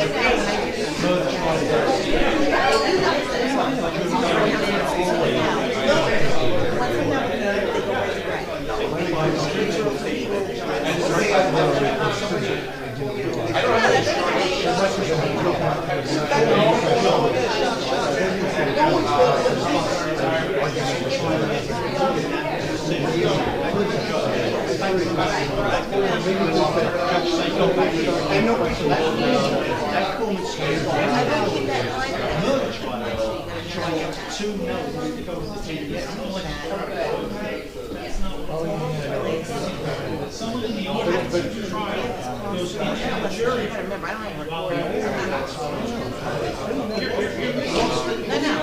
You say retribution is separation. You are wrong. Then explain it. Why is the foreman allowed to try to take someone's opinion? So what? Oh, but somebody else questioned. If Debbie was sitting with another person, can that person go away and converse? Why? No, I know that.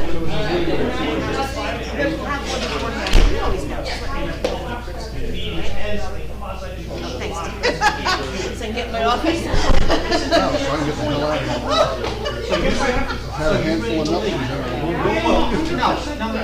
You believe in the real world that no one's ever influenced by a friend or a husband or a boyfriend or whatever. You think they just... I'm gonna go really slow. You don't have to go slow. I'm an idiot. I'm gonna go really slow. So when you have a meeting that it's in the public, okay, now the proofs are submitted by the applicant. The proofs are to sway, well, you know, the quasi-judicial body.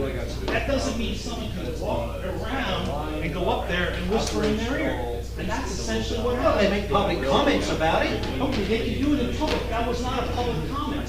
When she's on Zoom and somebody tells her how to vote, that is not a public comment. Oh, so if he did it publicly, it'd be okay. How could he do it publicly if it was an open public hearing? He would have to yell from the back of the room, hey, vote this way. And that's what I didn't like about the Zoom. You better pay attention.